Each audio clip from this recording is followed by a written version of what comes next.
through the launcher, select a PU. Excited for adventure, got the whole verse to view. But as I sit and wait, that loading wheel spins. Round and round it goes, never lets me begin. Time's ticking away, my patience wears thin. I start to curse the code, whispering, Christ let me in, Christ Roberts let me in. I've waited all damn day, that loading screen's been spinning, won't let me play. I close the client down, start it all over again, just to watch that wheel spin. It'll stop, just don't know when. I try it again, but it's the same old fight. Kick back to the menu, this doesn't seem right. Servers are laughing, yeah, they mock my plea. It feels like a battle between Star Citizen and me. Getting impatient now, just watching it spin. More curses flow, damn it, Christ Roberts, just let me in. Christ Roberts, let me in. I've waited all damn day, that loading screen's been spinning, won't let me play. I close the client down, start it all over again, just to watch that wheel spin. It'll stop, just don't know when. It ain't personal, but it sure feels that way, when hours slip on by and I still can't play. CIG, you promised the stars and beyond, but tonight I'm just a player you've wronged. Another load attempt, another kickback to start. Feels like the game's tearing my patience apart. I'm cursing the devs, yeah, I'm cursing the skies. All I want is to fly, but I'm sitting feeling my anger rise. Round and round, here I go again, praying to the verse, Christ Roberts, let me in. Christ Roberts, let me in. I've waited all damn day, that loading screen's been spinning, won't let me play. I close the client down, start it all over again, just to watch that wheel spin. It'll stop, just don't know when. Maybe next time, or maybe never. And this low loop feels like it's forever, but I'll try again, shooting for a win, shouting to the void, Christ Roberts, let me in.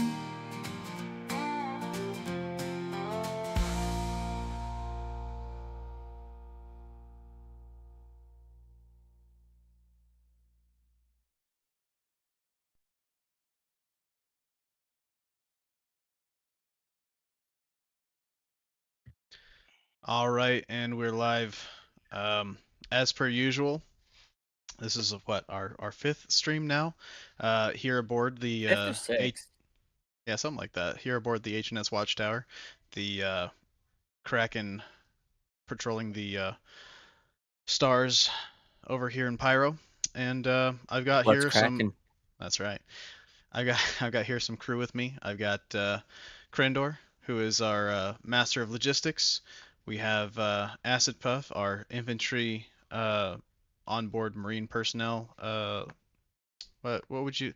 What's the Man, I really need to get down and I really need to get down and you know interact with you guys more down in the marine barracks. But you lead all the marines here aboard the H.N.S Watch Tower.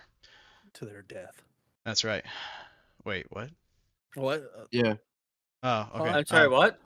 And then of course we have Noctrilus, the resident janitor for primarily Excuse me? the hallway I was between promoted bulkheads B and to C. weapons polisher. Oh, man, I can never keep track of you're always shifting jobs aboard the ship. I think last week was no, that wasn't you. That was someone else. Never mind. Yeah, Last week I was demoted to not there. Yeah. Did you take that box of P6s for polishing? Yes, I did. Okay, because it was unaccounted for. You didn't let anyone in logistics know. Ah, fuck. We were wondering where that went. Drop down and give me 20, Marine. No. Anyways, welcome guys. Thank you for being a part of the stream today. This stream, and we're gonna pick a topic. This topic is going to be CitizenCon, since CitizenCon literally just happened less than a week ago, and there was as if that were a word. There was a lot of really, really powerful information that was dropped this CitizenCon, and we're gonna talk about that. It was huge. Huge. If only Rooster was here, he'd use that to his advantage. Anyways, so to start us off, for those of you watching, I know you noticed that there's not the second camera today. We don't have anyone who's actually wanting to show their beautiful, lovely faces here in my sitting with me in my words are failing me today, guys. I don't know how long we'll keep this up. In your crow's nest. How about that? No, we're not. We're not talking about that yet. It's my penthouse, by the way. Foreshadowing. No, here aboard the H.N.S Watch Tower, the Drake Kraken out patrolling Pyro. I'm sitting in my ready room. That's the word I'm looking for. Sorry, the two words I'm looking for. And no one wants to show their beautiful faces, so we're not showing their beautiful faces. It's just me. You have to deal with my ugly face, and I'm sorry for that. But moving on. So, all right, guys. I know. See, I don't like the self-deprecation. Your face is just as beautiful. You know what you should do is you thank should put up like 3 just PNGs of like somebody dressed in Star Citizen attire, and then you should South Park Canadian style their mouths. Yeah. And so like every time we talk, it just moves with our audio. As soon as I get some Nice. plugins for that, I don't know what plugins I'd use. So if anyone watching has some ideas as to what those plugins are, yeah, just let me know. I mean, I'd love to do whatever expat Brat does for her camera with the in-game character. You know, like when they update FOIP, that'd be cool. Yeah, that'd be good. Okay, so I know. Let's see. I know 2 of you watched CitizenCon all the way through. Acid, you watched most of it. I think you're mostly caught up. I made sure that we shared some critical stuff with you. But yeah, let's start with day 1. So, day 1 CitizenCon, Krendor, what were your thoughts? What stood out the most on day 1 to you? 'Cause I know On day 1. Yeah. Fuck, what even happened on day 1? I know I missed the Genesis panel. I was like halfway through watching that earlier Oh, today. that was my favorite. It was Genesis, Dress to Kill, Squadron 42. Right, the armor. Right. Was it just Squadron 42? That was probably That- one of the big that was at things the end. from day 1. Squadron Yeah. 42. Yeah, I know that was at think, the end. Probably the biggest thing, at least for me. I'm gonna say for Star Citizen, I think the thing I'm most excited for is probably honestly the armor. The armor Yeah. and clothing changes. That is really nice. I like that a lot. So what Yeah. what specifically about that? Because I mean, Well, the set that I like to use, the Aztalan Galena set, I chose it because it's the most clothing like armor set while still being armor and like being a EVA capable suit and like, you know, having an oxygen environment inside of it. I really like it, but I don't like how I can't like put a trench coat over it because it really looks like you should be wearing a coat with it. Well, And so, like, can't you put literally- armor over or clothing over it? I thought they said you would be able to. That's what I'm talking about. Like, you can't currently in game, but with the changes Oh, that they're not- going to make that they talk about, you will be able to. So that honestly is what I'm most excited for, just because I really like the ability to dress up my character however I like that looks cool and is functional. And I feel like I'm just gonna be rocking my best pyro attire with that. I feel like it's gonna be sick. Like, it's gonna add a lot more to the immersion for me for the game. Yeah. Can you drag Stompy up? He just DM'd me. He's here. yeah. There we go. Noise. All right. But on a real level, what I have seen from Genesis, it all looks really good. Welcome, Stompy. Yeah, everyone please welcome Stompy, the master Good call. fighter extraordinaire, Stompy. Okay, when it comes to Genesis, by the way, like, because I saw bits and pieces, but what Genesis is like their new technology for building out like the biomes and stuff that are going to be coming. Correct. It's for building The everything. whole planet. Yeah. So then that includes the cluster. Did they talk about that on day one? Because I didn't see the day ones. I've seen a lot more of just all of it after the fact. Did they talk about like the cluster POIs on day one? Is that part it of will, Genesis? yes, it will. Okay. It'll be part of that too. So basically, what Genesis does is it will populate a system with planets, and then it will generate some metrics for the planet, right? So the metrics being like, I think there were like 7 different metrics, and I don't remember them off the top of my head, but to give 2 as an example, it'd be like humidity and temperature, right? So based on the 7 different metrics that it generates, it will then search through the archives that it has of different things that can belong there, and then it'll start populating those areas. And then it has some rule sets for buildings too, also based off of those same metrics. And so it'll populate buildings, it'll populate plants, it'll populate animals, basically everything. So Genesis, once it's fully complete, I know they're still working on it, but once it's fully complete, they can basically use Genesis to build entire solar systems in months. See, okay, yeah, that is really badass. Now, last year they had some tech that they introduced that was like that had to do with like building the bunkers and shit. Is that like? Do you remember what I'm talking about? Yeah, I believe remember they'll what it's probably tie in called. with Genesis too. Is okay. I was wondering if that was like probably like precursor things that they were adding in with it. Because that was like compared to what this year, that was like very minimal. They're like, oh yeah, we could do these things with bunkers. How cool! And then like, now it's like, well, check out this fucking forest. Was it last year where they built like this station interior, like live on the panel, where like it was like they were building a pyro station with the medical room and everything, and like they were decorating it with the overlays and stuff like that. You mean was that last kit year? Bash or something? Yeah, it kind of a kit bash, but it was more like they were just displaying the tech that they had for like automating that last process. Year or 2 years ago, I can't remember.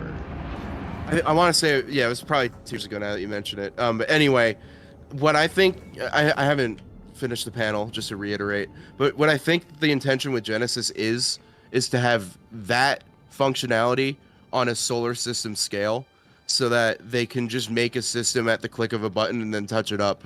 And then that's it.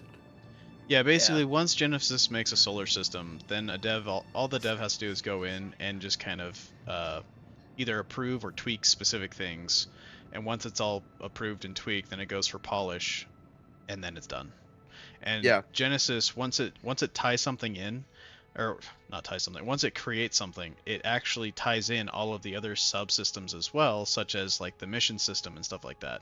So the game will automatically generate missions for a specific area.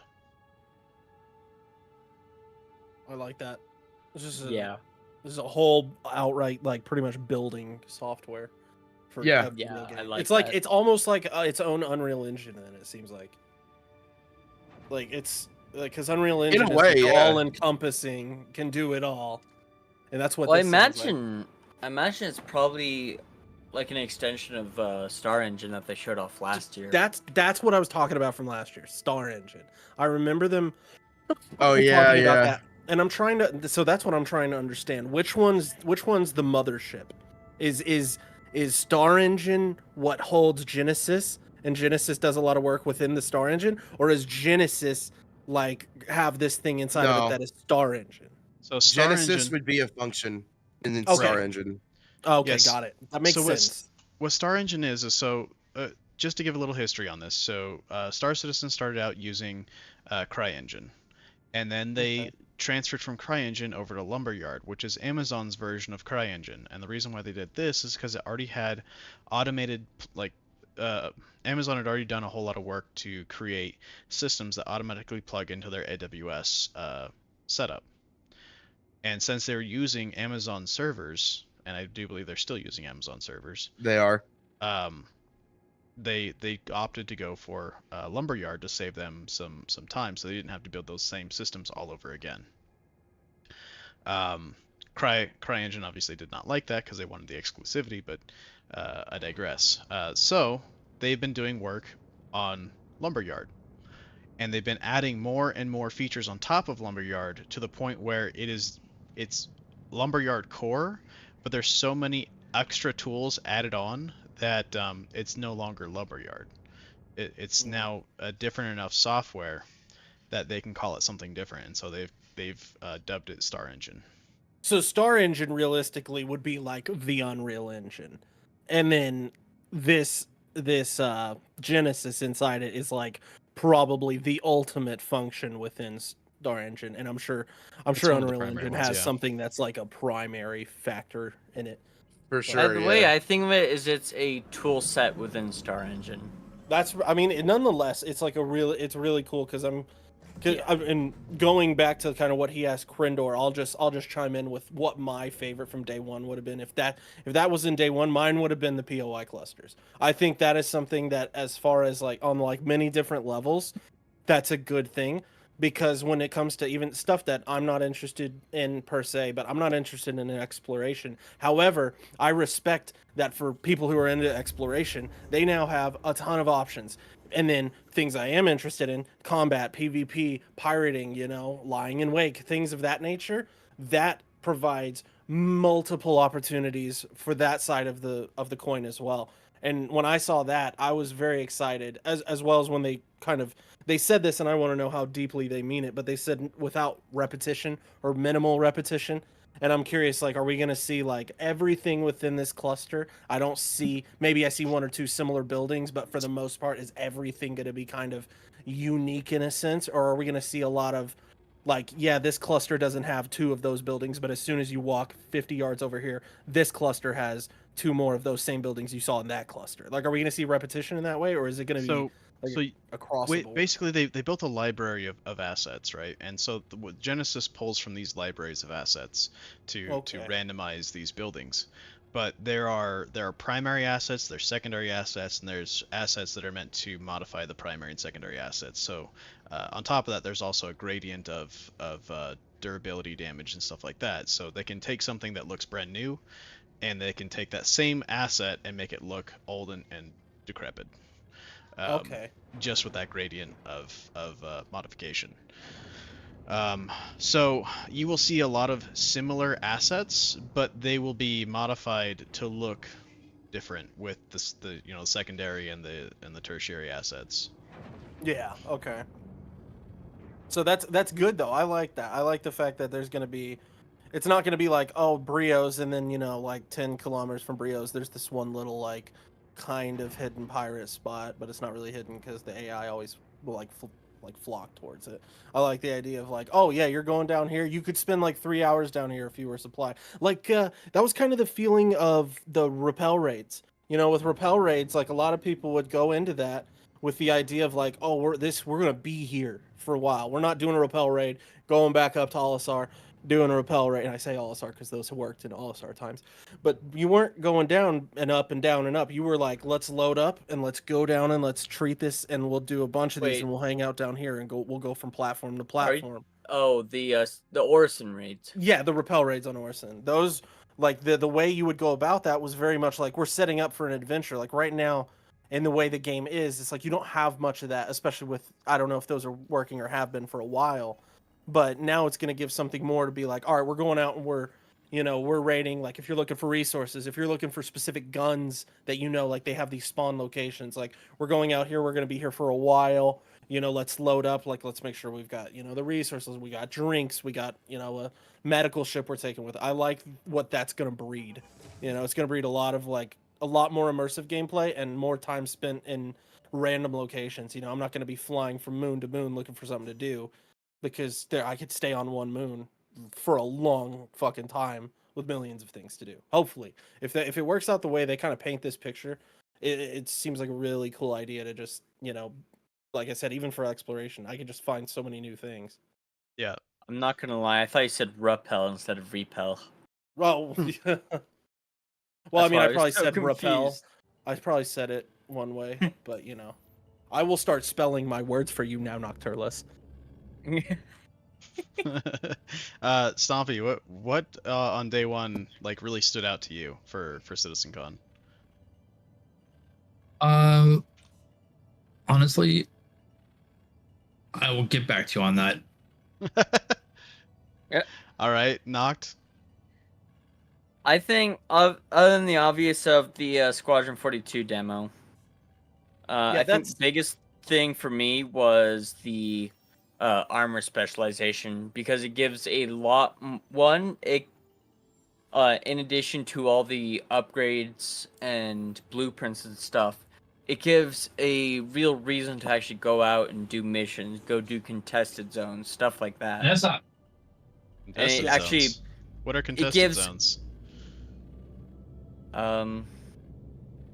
You know, for Zones the that are person, contested. for the viewer that I- doesn't know. I'm not very good at explaining them because I have a very basic understanding, so All I right. would like to So explain them. So the contested zone. If you're in Pyro and you're aboard one of the Pyro stations, there are contested zones inside the station. So you can have full-scale FPS, PvP aboard station, and there are valuable rewards deep inside the station. So, you know, from back when the station was in its military days, you know, before the UE pulled out of Pyro. Anyways, sorry, continue. But yeah, it basically gives basically classes for it, which I personally really like the idea of, because it's not just, oh, you want to soak up damage, run heavy, otherwise run medium. It gives a lot more value to the armor, and especially considering you have to grind for the armor, you have to do the missions, you have to gain rep, etc. Yeah, they did It say gives that actual value to it. they did say that a lot of the specialty armor wasn't going to be available to the common Joe. Yeah, which I like, because it gives, you don't want to have all that super special stuff just available from the get-go, because otherwise it loses its meaning. It does. I mean, you're not wrong about that.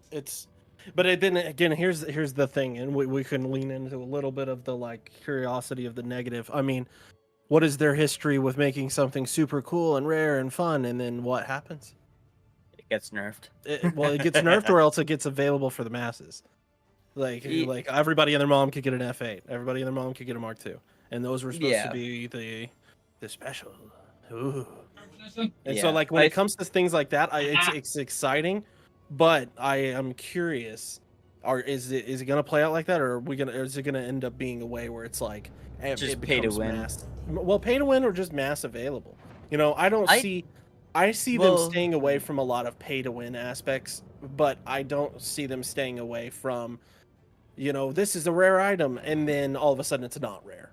I feel like that's going to be kind of a common thing, with the exception of possible, you know, in-game resources, things like that. I could see, like, it seems like they've got an idea on how they're going to handle and make sure that stays.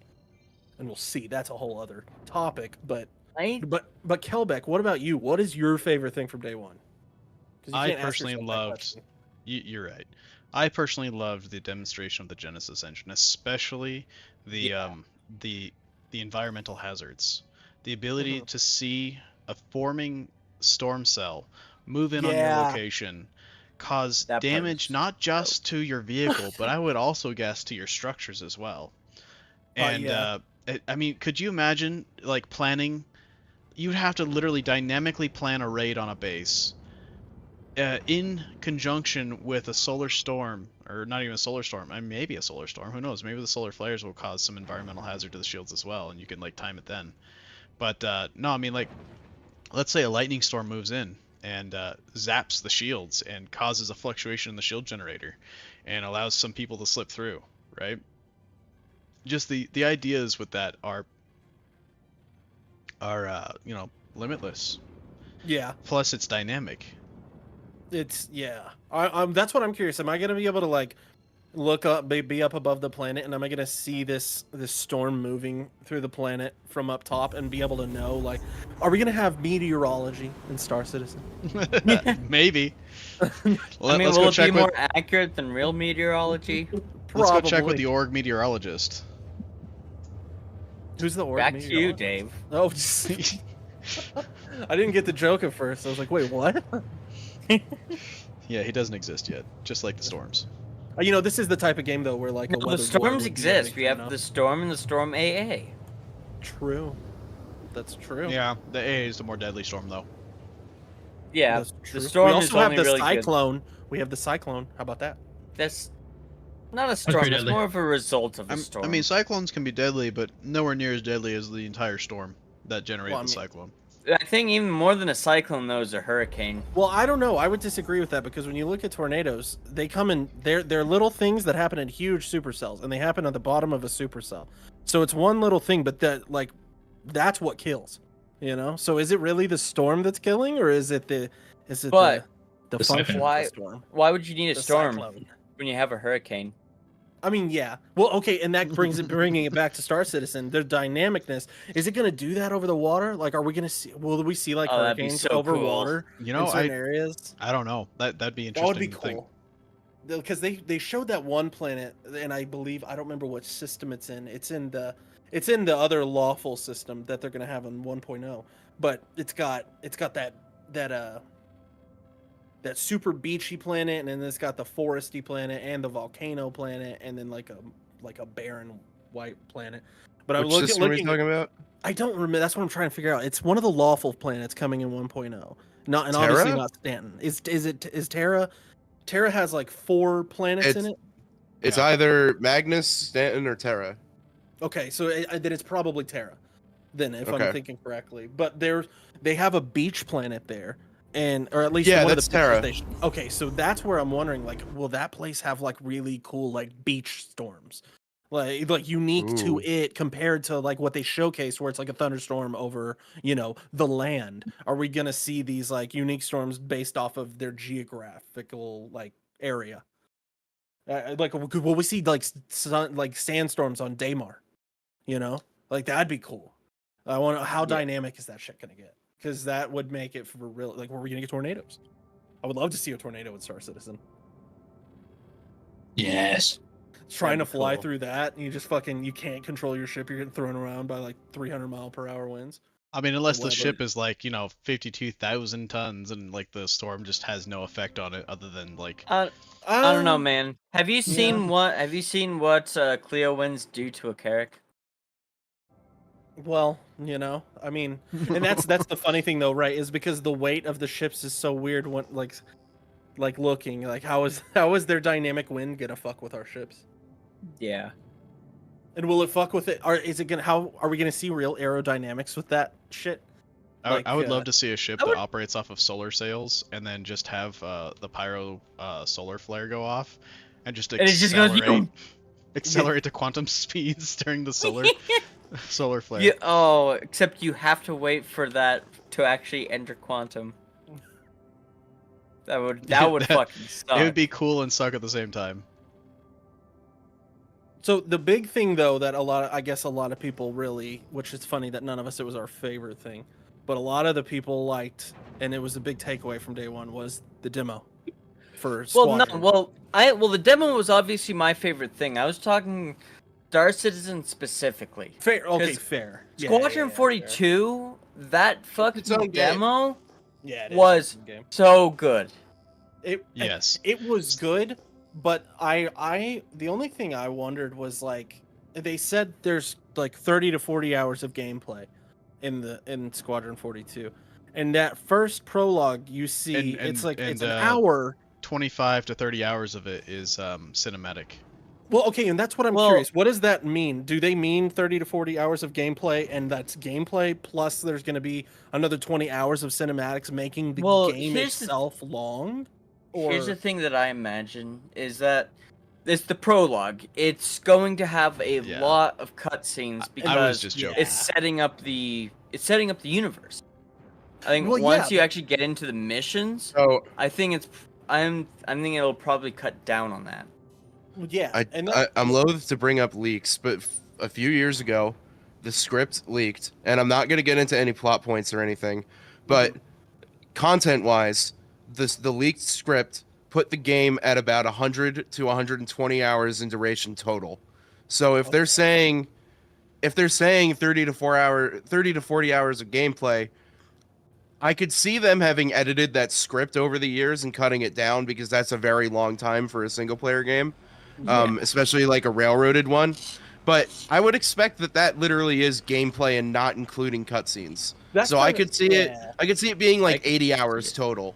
That which sounds is about fine by me right. because watching the cutscene was still great. I'm there for the Like, movie. It's great. Yeah. Like yeah.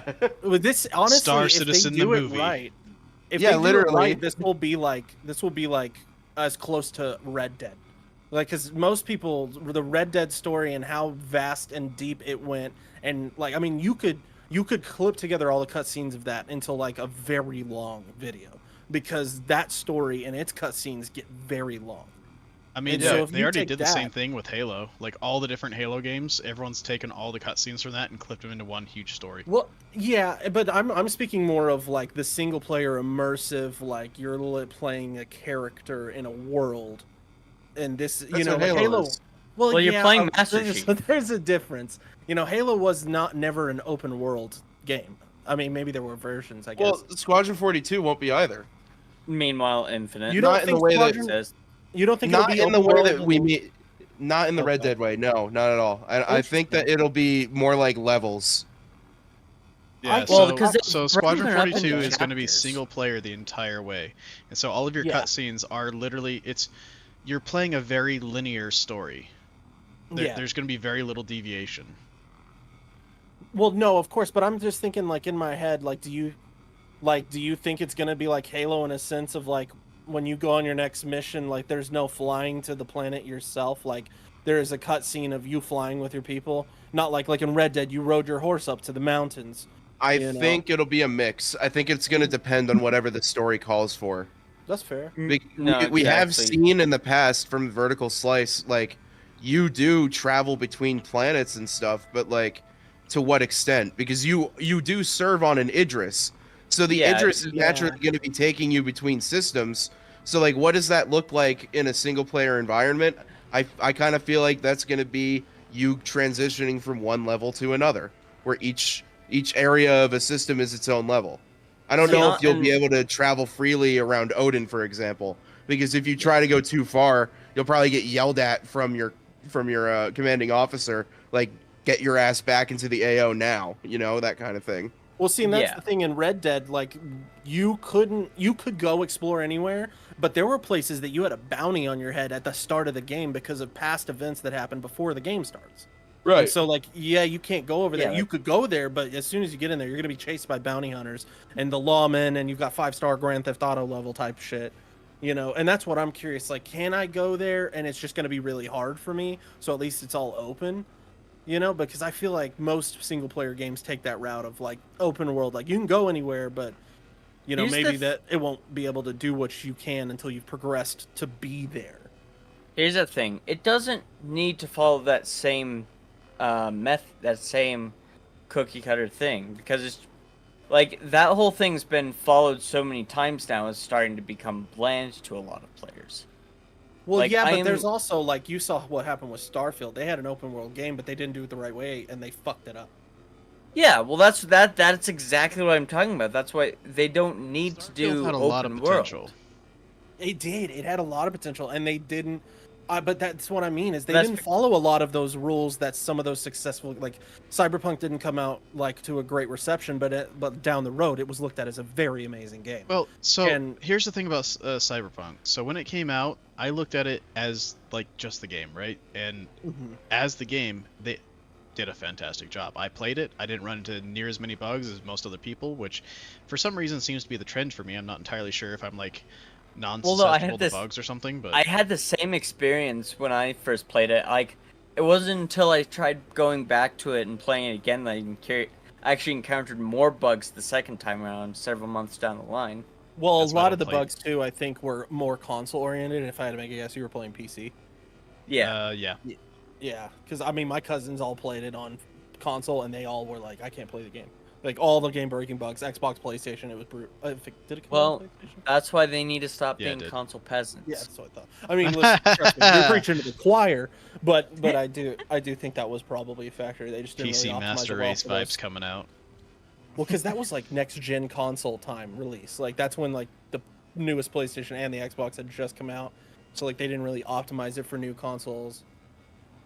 Yeah. But So to kind of get back on track, we're talking about day one, and we're talking about the Squadron 42 gameplay trailer. Did anyone notice the new ships that don't exist in our current release of the Persistent Universe, or even the Other than the modified Kingship, ships? the Mark Void, II, the F8.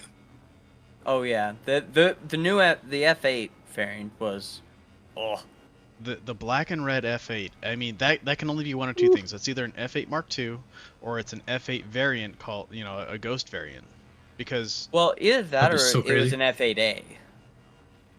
Or I don't know because if I it's wasn't. the F8A model. Like, if you look at historically the ships, they go from F8C or like F something from- C to From A. military to civil to civil. Yeah, a civilian version is just a stripped down version of the assault version or the military version, right? True. So generally Well, I speaking, thought you're not the going to see. F7. I thought the F7A Mark One had a much different chassis than the F7A or than the F7C Mark One. But that I also haven't seen an F7A Mark One in a hot minute. The F7A versus the F7C, they're basically identical ships with the exception that the hardpoints are different. Well, S- okay, because I thought that was the case with the Mark II, but with the Mark One, I thought it was different because they were selling F7A body kits Well, that didn't they had change the different hard models. points. They had different models too. Like you had the F7. You had the F7 Scout and you had the F7. The only thing that really changed with the frame that I noticed was when they went from the different variants. So going from Okay. but even that a was Super Hornet to even- a Scout or to a Tracker to a Well, even that, a lot of the difference, other than on the Super, was just the turret, the hard point in the middle. Like you look at an F7 Ghost Mark One versus the Tracker, the only difference is in the middle, because you can just swap out that middle thing with another gun. that's true. You can pull a weapon on there. Wasn't there like a cargo holder for that spot too, or was that For the Mark II. for the Mark for the II Mark there II, is. That's right. That's right. Yeah, I think it So- actually comes default on the Mark II.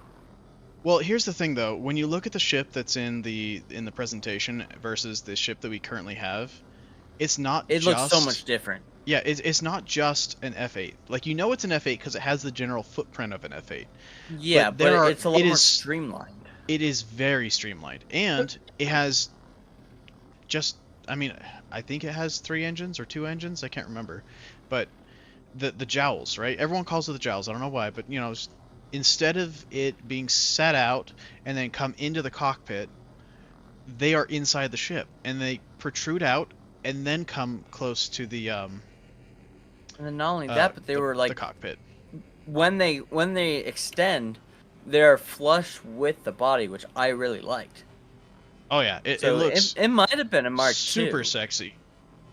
It looks like it's far Yeah. more advanced, and it's probably not one where. That- No, here's the thing. It's on the opening, so I wonder if we will get that F8 once we've completed the story. I wonder if that is the F8 that we're gonna get, because they talked about Maybe. the remodeling That of would- the F8, right? Much earlier on.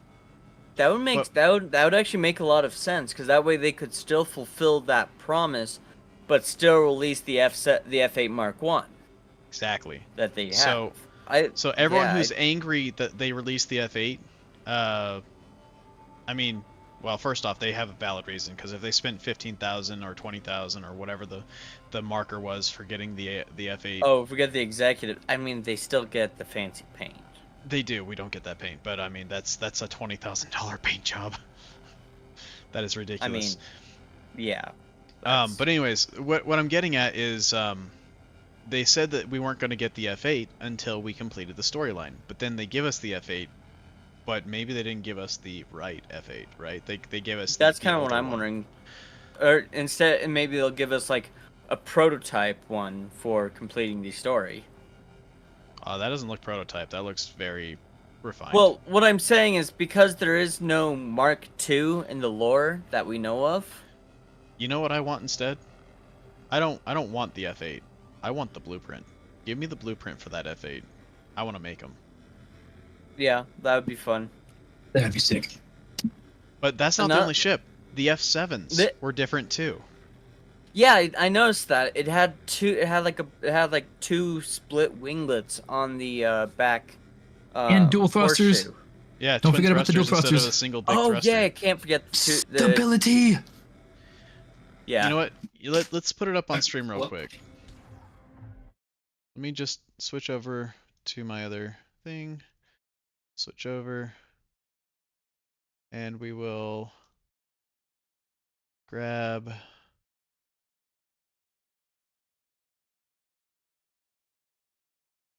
this. Can I say the one thing on the note of 2 weeks ago? The biggest thing about 3.24.2, they got the table on the constellation to work. Nice. Yeah, they did. I think the I'm hot pulling tub's up. still broken on the Phoenix. I'm pulling up footage from day one. Give me just a second. I'm almost there. Downloads. Also, there's been people talking in the chat, and I just saw it just now. I haven't had a chance to read anything. Give me just a second.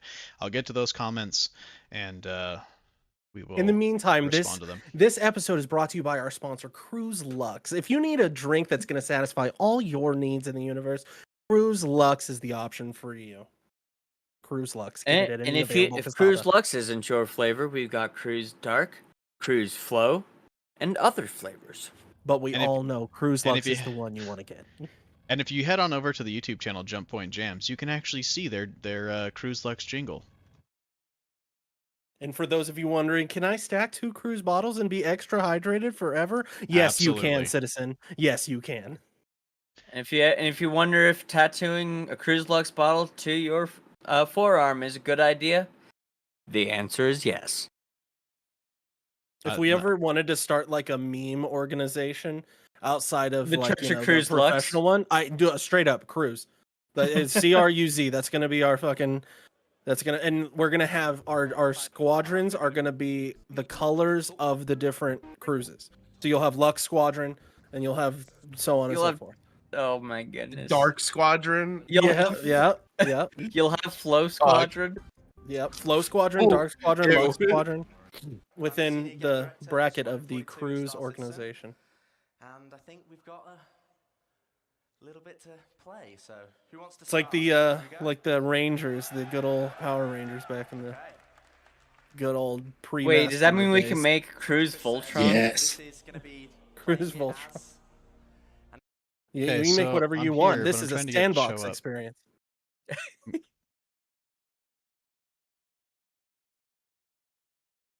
I've got the video, but I'm having trouble getting it to actually pull up on my slide here.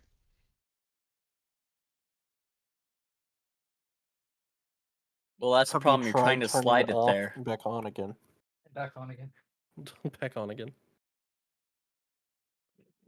Back on again. Back on again. If you say that fast enough, it like sounds like its own word. Sounds like an Irish term. It sounds like a name. Oh, are you back on again?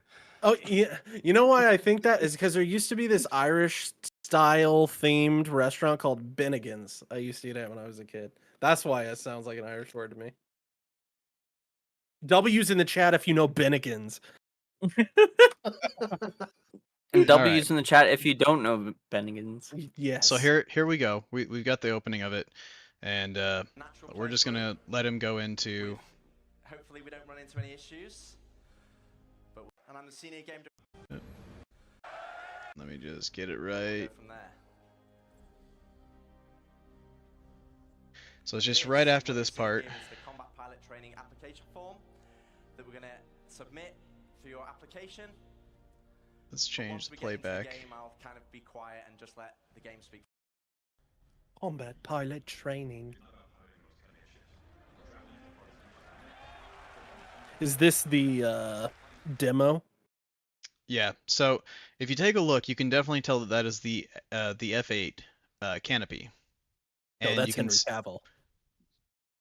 I'm past him. I can't look past that. That's my Superman. That's No, my No, but yeah, favorite so 40K nerd. behind the That's face. the F8. Behind the face. So this is the F8 behind him. Okay, so this Mm-hmm. is literally the very first ship you see before you even get into the game and make your character. You literally see the F8, and it's not the standard F8. As you can tell, there's no cowling over it. There's no missiles. No piece over the wings for the missiles for those It's got like a bespoke snub missile launchers. nose. Okay, and then as it goes on, you'll see that as he puts his helmet on and gets into the ship. Okay, watch this. There they are, extending out, and boom. Look at how sleek that is. Oh, there are the missile launchers. They're just built more into the. Oh, Ooh, that looks really good. that is gorgeous. You don't have that little winglet that's like hovering above the primary wing anymore. That's gone. The fuselage is a lot more streamlined. It's almost like Is that not they an got in bed with either uh, Aegis or Crusader and made a more streamlined version. So that's the F8M, correct? We have no clue what model it is. Well, I mean that's what I would. That's my assumption because we get the FAC. People fly the FAC in the verse. That must be the F8M then. M or A or some kind of ghost variant. Who knows? Oh yeah, I guess it could be a different. Well, we know what the F8A is already, so I would definitely say it's a variant. But what will be the passives or the stats of it though? Will it have more stealth than the Mark Ones, and what about the Mark Twos? Well, this here's is the the other thing. F8, not the F7. I can't tell if there's Yeah. a seat behind him or not. I can't tell if there's a second seat for that remote turret.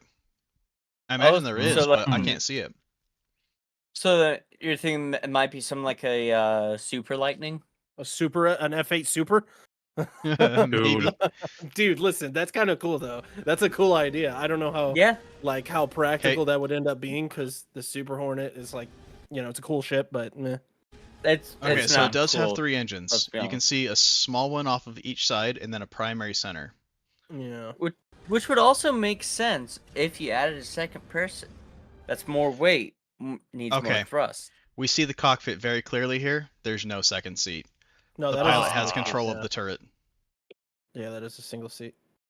I'm I still still believe telling this you, is going to be like It's a CIG, single if you're seat F8. listening to this, get on the dual seat F8. Yeah. CIG You'll make make a F8 Super, please. No, I my guess is this is the F8M. This is the military variant of And the look at F8. the wingtips. In this picture, you can see the wingtips trim upwards for little winglets. That looks cool. That looks like so good. But like the one we have, the F8C, that is like fully done, right? According to CIG. Yeah. Yeah, so this has got to Yeah. be like this has got to be the military variant that we just don't know and that they're like Easter egging us. Because there was a couple of like Easter eggs in like the day 1 and day 2, right? There was a couple of like things they didn't talk about, but they just like put in, and it was like if you noticed it, you noticed it. Okay, so here's the thing. We know they're not going to be updating the model of the F7A or the F7 Mark II because this is it right here. This is the F7 Yeah. Mark II. Yeah, but doesn't it have different engines than the Mark II we have? No, the Mark II is has that those same another one? engines. Okay. So we know that the F7 Mark II is in Squadron. So that's not changing. What it is in PU, that's what it is there. Now, as we get into battle,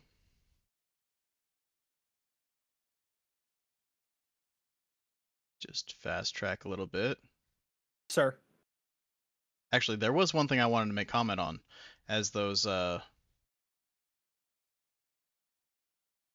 here. Take a look at that javelin. What about it? If you know anything about the current model of the javelin, that is different. the engines have been refined to a point that I actually like the Javelin now. Instead of the Javelin having the rear engines attached like on little winglet struts off of the back, they're still kind of attached like that, but it's a lot more robust. They, instead of having the engines horizontal, they're now vertical, and they're also kind of curved. And they did it Okay. for the front engines too. So you have that vertical curvature, or you have the vertical positioning, but also curved inward to kind of wrap around the mounting point. And on the back engines, you still have the two engines like the original model, but they changed the style of the engine, and it looks way better here. Way, way better. They did the same thing with the Idrises too. So if we carry on, also one more thing to note: if you're familiar, like if you're intimately familiar with the Javelin, you'll notice that the underside of this Javelin is exceedingly different. This Javelin looks way different than the model that everyone knows. Everyone knows that there's hatches down here, right? Well, the hatches are still there, but they're not in the same formation. They're are not in the same shape. So you can kind of see where the hatch would be, but you can't see you can't like they don't stand out. They're not numbered either. Well, I'm Uh, wondering if that has to do with the with it getting an interior.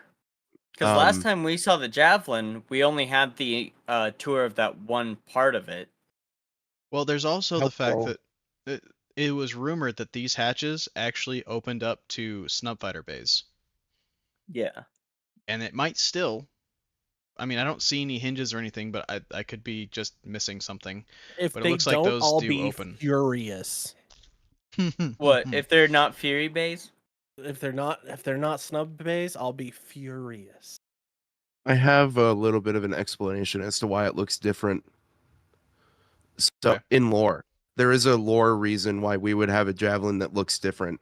There are 3 different iterations of the javelin over the course of its history.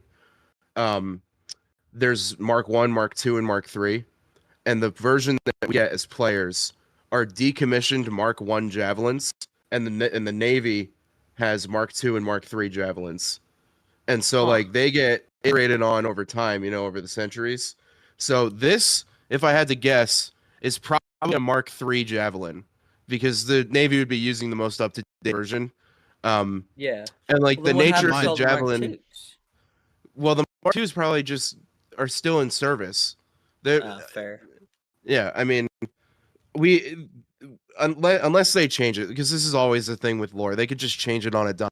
Unless they come out and say that it's different, the current explanation is that all javelins players own are Mark 1 javelins from the original run that just aren't in use anymore by the Navy. And so like Gotcha. we have basically the old hulls. Yeah. Okay, so when that brings up a question about making our ships.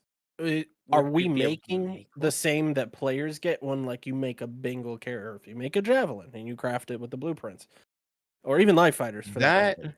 How does that that makes work? me think they might retcon the lore in the respect that I'm talking about, just because like I think it would be easier if there's just one javelin for Mhm. that. But like, I have looked into this because I was curious about it. There are several different versions of the javelin, and there are even more different configurations because it's fully modular. Wait. Mm. Oh, I didn't know the Javelin was modular. Oh, you didn't know that? It's got like No. three very large modular bays. It's kind of like the Carrack, but bigger. Like the Carrack, but yeah, a lot bigger. So Well, yeah, considering the bridge is almost the size of a Carrack. yeah, so I don't know what that's gonna look like in game, but I am very curious to see it. So I have a corrupted version. My recording's a corrupted version because the Twitch stream on day 1 kind of crapped out towards the end. It did. And that's what I was recording. I was recording Twitch. Wait, the demo. Okay, so if you're literally looking at the demo right now, you might have better luck using Star Citizen's uploaded YouTube version. Yeah, and that's, I mean, this was just Yeah, easier because to the demo access. crashed 3 times. Oh yeah, that's true. That's a good point. The demo, I forgot. You know, which Which is like, very on par. And I mean, touching it on shows that that- it was live. but do we believe the statements as to why it crashed, or do you think that like because they, and for the people who may not know, from what I understand, the reason it crashed is because they used a different PC and there were some technical glitches at the show, but they had done it beforehand and then they went and did it afterhand with no crashes, no glitching, nothing, back at their office on the normal PC. But like that makes me wonder, like, is that just feel what sorry for really the happened, or did they have it one ready to go because they had a feeling they were going to crash and they were like, all right, let's put together a playthrough that's seamless, and then I don't know. in case we can't get it done, we'll just, this is what we'll say, this is what we'll have. I don't know, 'cause- I think that they probably had some technical issue with the computer rather than the game. Okay. If I want to give them some doubt, but like I feel like if they I'm definitely being had something ready to go. Just if in I'm being case. cynical, I think that it might have just I don't know, it might have just been everything was too much at one time. Because I don't know what else they had running on that computer, but they clearly had it streaming to something so that they could Yeah. display it on the projector overhead at the convention. Well, either that or they were just hardwiring it to it. Well, yeah, but even if you run a cable from a computer to another monitor, that like to the CPU, it doesn't make any difference. It's just less data that has to travel, transfer. But like in like a real sense, it's still drawing it twice. So Yeah. Yeah, that's I think there are a lot of factors there. No, I agree, but I think to add to that, I think it could have. I think it could have been a mix of both. I think that they probably went to re-record the uploaded one, like, but I think that they definitely had something ready to go, just in case there were technical difficulties. Yeah. Like, I think that it was quite possible that there were issues on the computer, considering, one, it's not the computer that they're used to running, so it probably had different specs. It probably had, it, as you said, was duplicating it. So, like, as you saw, there were screen tearing issues on the live one, but there weren't screen tearing issues on the uploaded one. And same thing, obviously, with the crashes. Yeah, I don't know what the deal It could with also that be a was. different. It could also be a difference of builds, right? So the build they probably brought to the stage was probably a different build than what they had back at the office. I would have. Yeah, but I like, would why would imagine they they not would bring have that? done. Why would they do that though? I would imagine they would have done Because the they same were build still- that they QA tested. Probably because the build that was at the office was literally still being worked on during the course of CitizenCon. So a lot of the things that they experienced, you know, that Oh, that you mean build could have game been like a build? week old. Yeah. Yeah, I thought you meant well, PC build. Oh no, I was talking about game build. No, I was But- referring to the actual software, right? The program that they're running could have been a week old in preparation for CitizenCon, and by the time they actually got back to the office, they've had a week to go back and clean up some of that stuff. So that way they Oh, I see. You mean when they re-uploaded it? yeah. So in the world That's of software, a lot of the stuff that gets possible. demonstrated is usually at least a week old or older, But depending. that's possible. But the other thing is, when they QA tested it, I assume they ran it on the build they were going to use for the live show. You would think. Because otherwise, what's the point in QA testing in either a build that's after the one that's going to be used or before the one that's going to be used? It's a good question. At that point, you're essentially testing a different Yeah. software for the amount of usefulness it has.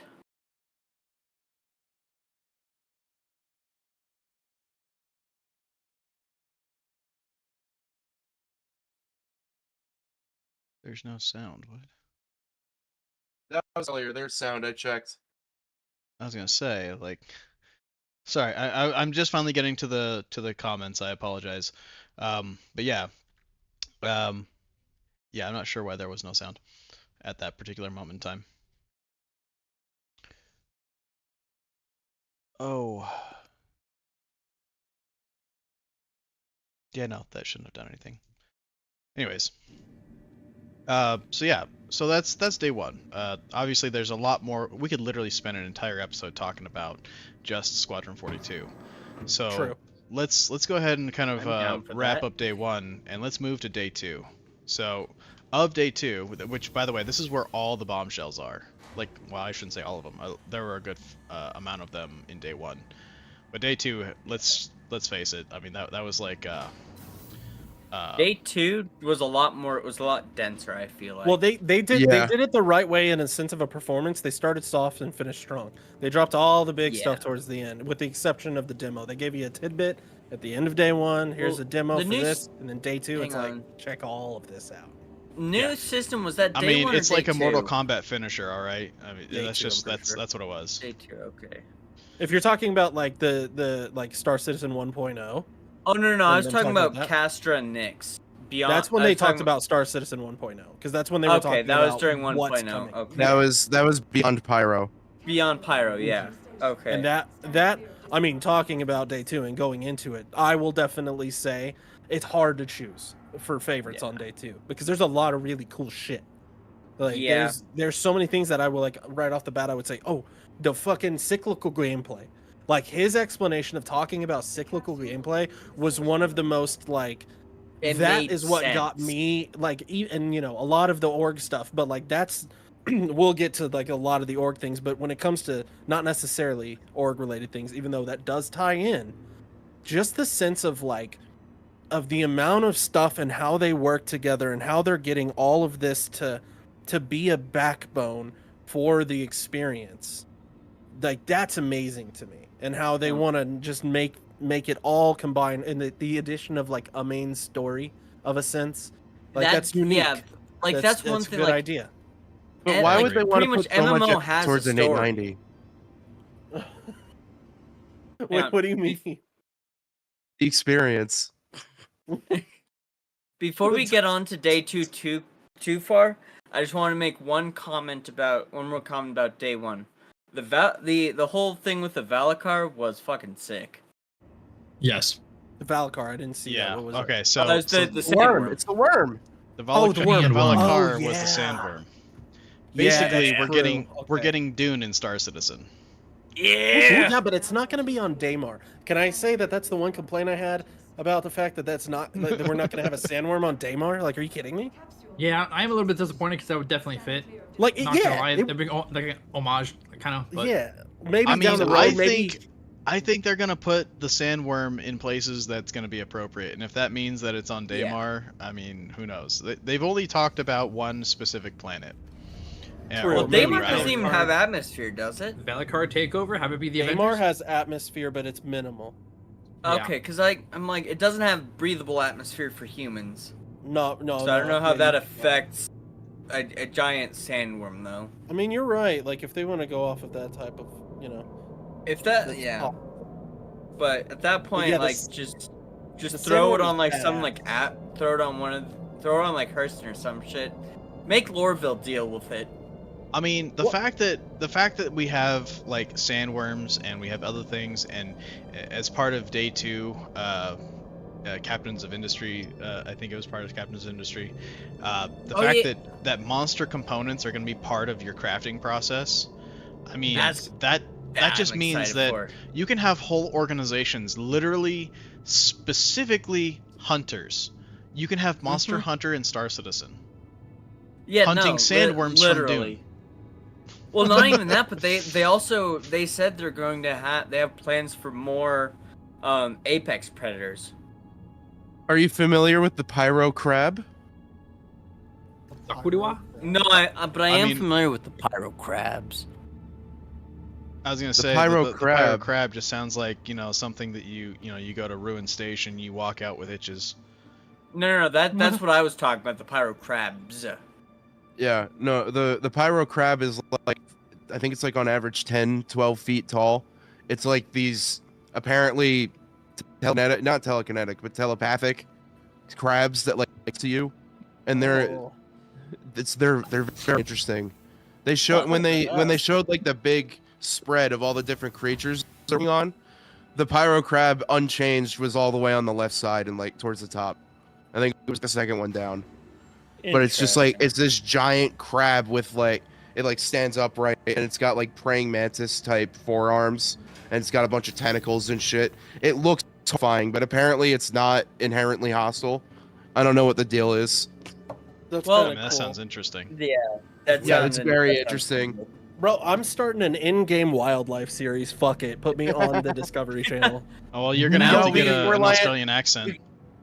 We got the No, Reliant we don't want Mako. him- Nunda, we where don't it's want huge. this. We don't want Acid Puff to become Steve Irwin 2.0. We're gonna start a new TV channel. It's gonna be called Animal Planets. Planets. I like it, but we can't let it devolve into reality shows. Like Oh no, it will. It will. These are the Oh. paths we must take. I mean, We Oh. gotta get Reliant it'll be, Mako it'll and be do that. Animal I'm a Animal villain. Planets, right? With an episode airing about you know the downfall of Nocturus and what he's doing now after his career aboard the H.N.S Watch Tower. How the depths of despair have captured how I him. turned and to Valacar breeding. He's now living out of a box, you know, in the streets of Area 18, begging for scraps. I've become the animal.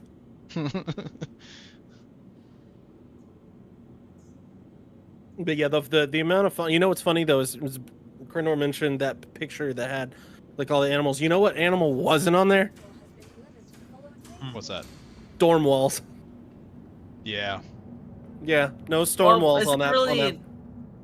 Well, was it all animals or was it just the apex ones? I no, because if it wouldn't be apex ones, because if Krindor said that those crabs are not inherently hostile, then Not they wouldn't to be. us, anyways. Well, yeah, but then I wouldn't. I mean, but if they were, if like They- an apex they- predator on Well, they Earth said is apex- hostile to us. Well, I think Yep. they said apex creatures, not apex Okay, predators. yeah, then that would be a different determination. But nonetheless, though, storm walls weren't on there. Storm And for walls- all the fucking time I heard at Olisar about storm walls. If they don't now add a there's not- well, no, they had storm walls in last year's Citizen Con. And, So- okay, that's even more the reason why is it not closer? So let's Maybe it get, is. Let's get to more of the meat and potatoes of day 2. Let's talk about the crafting, Yeah. Yeah. because I'm excited that's about that. that's what majority of day 2 was all about. And honestly, those are where a lot of the bombshells reside. Yeah, was one they dropped the Star Lancer. Well, Oh, I yeah, mean, that's I'm not cool. even talking about building ships, although that's a good, Well- you know. I was talking about specifically the BLD. Well, yeah, I mean there's 3 variations to the Star Lancer. You got the Max, you got the TAC, and you got the BLD. The BLD is obviously the crafting variant with the crafting drones. I think it's medium drones, two medium No, drones. it's extra large drone. No, it's large say. drones because extra large is on the Pioneer, which Pioneer rework. Oh, Yeah, the Pioneer. Okay, so for all of you people that own a Pioneer, and thank you to the members of our org that do, it's getting a serious glow up. the Pioneer is literally going to be single-handedly the most needed ship throughout the entire verse. Mm-hmm. Okay, you have a ship that is literally a mobile base. It can harvest through the landing gear. It can refine on board. It can store those materials. It can take those materials and build things out of its own hangar bays.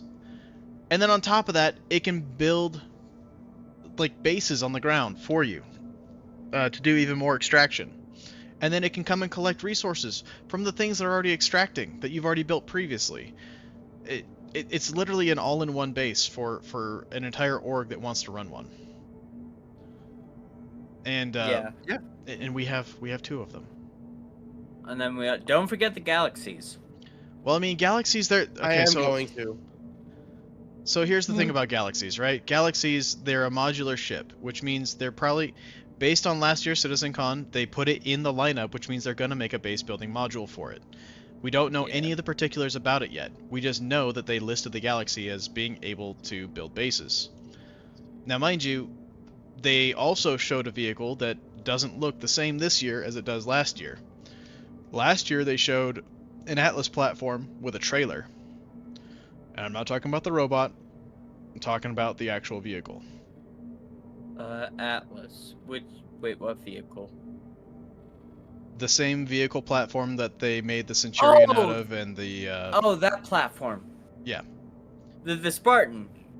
Well, it has various different names based on what component is mounted to the back of it.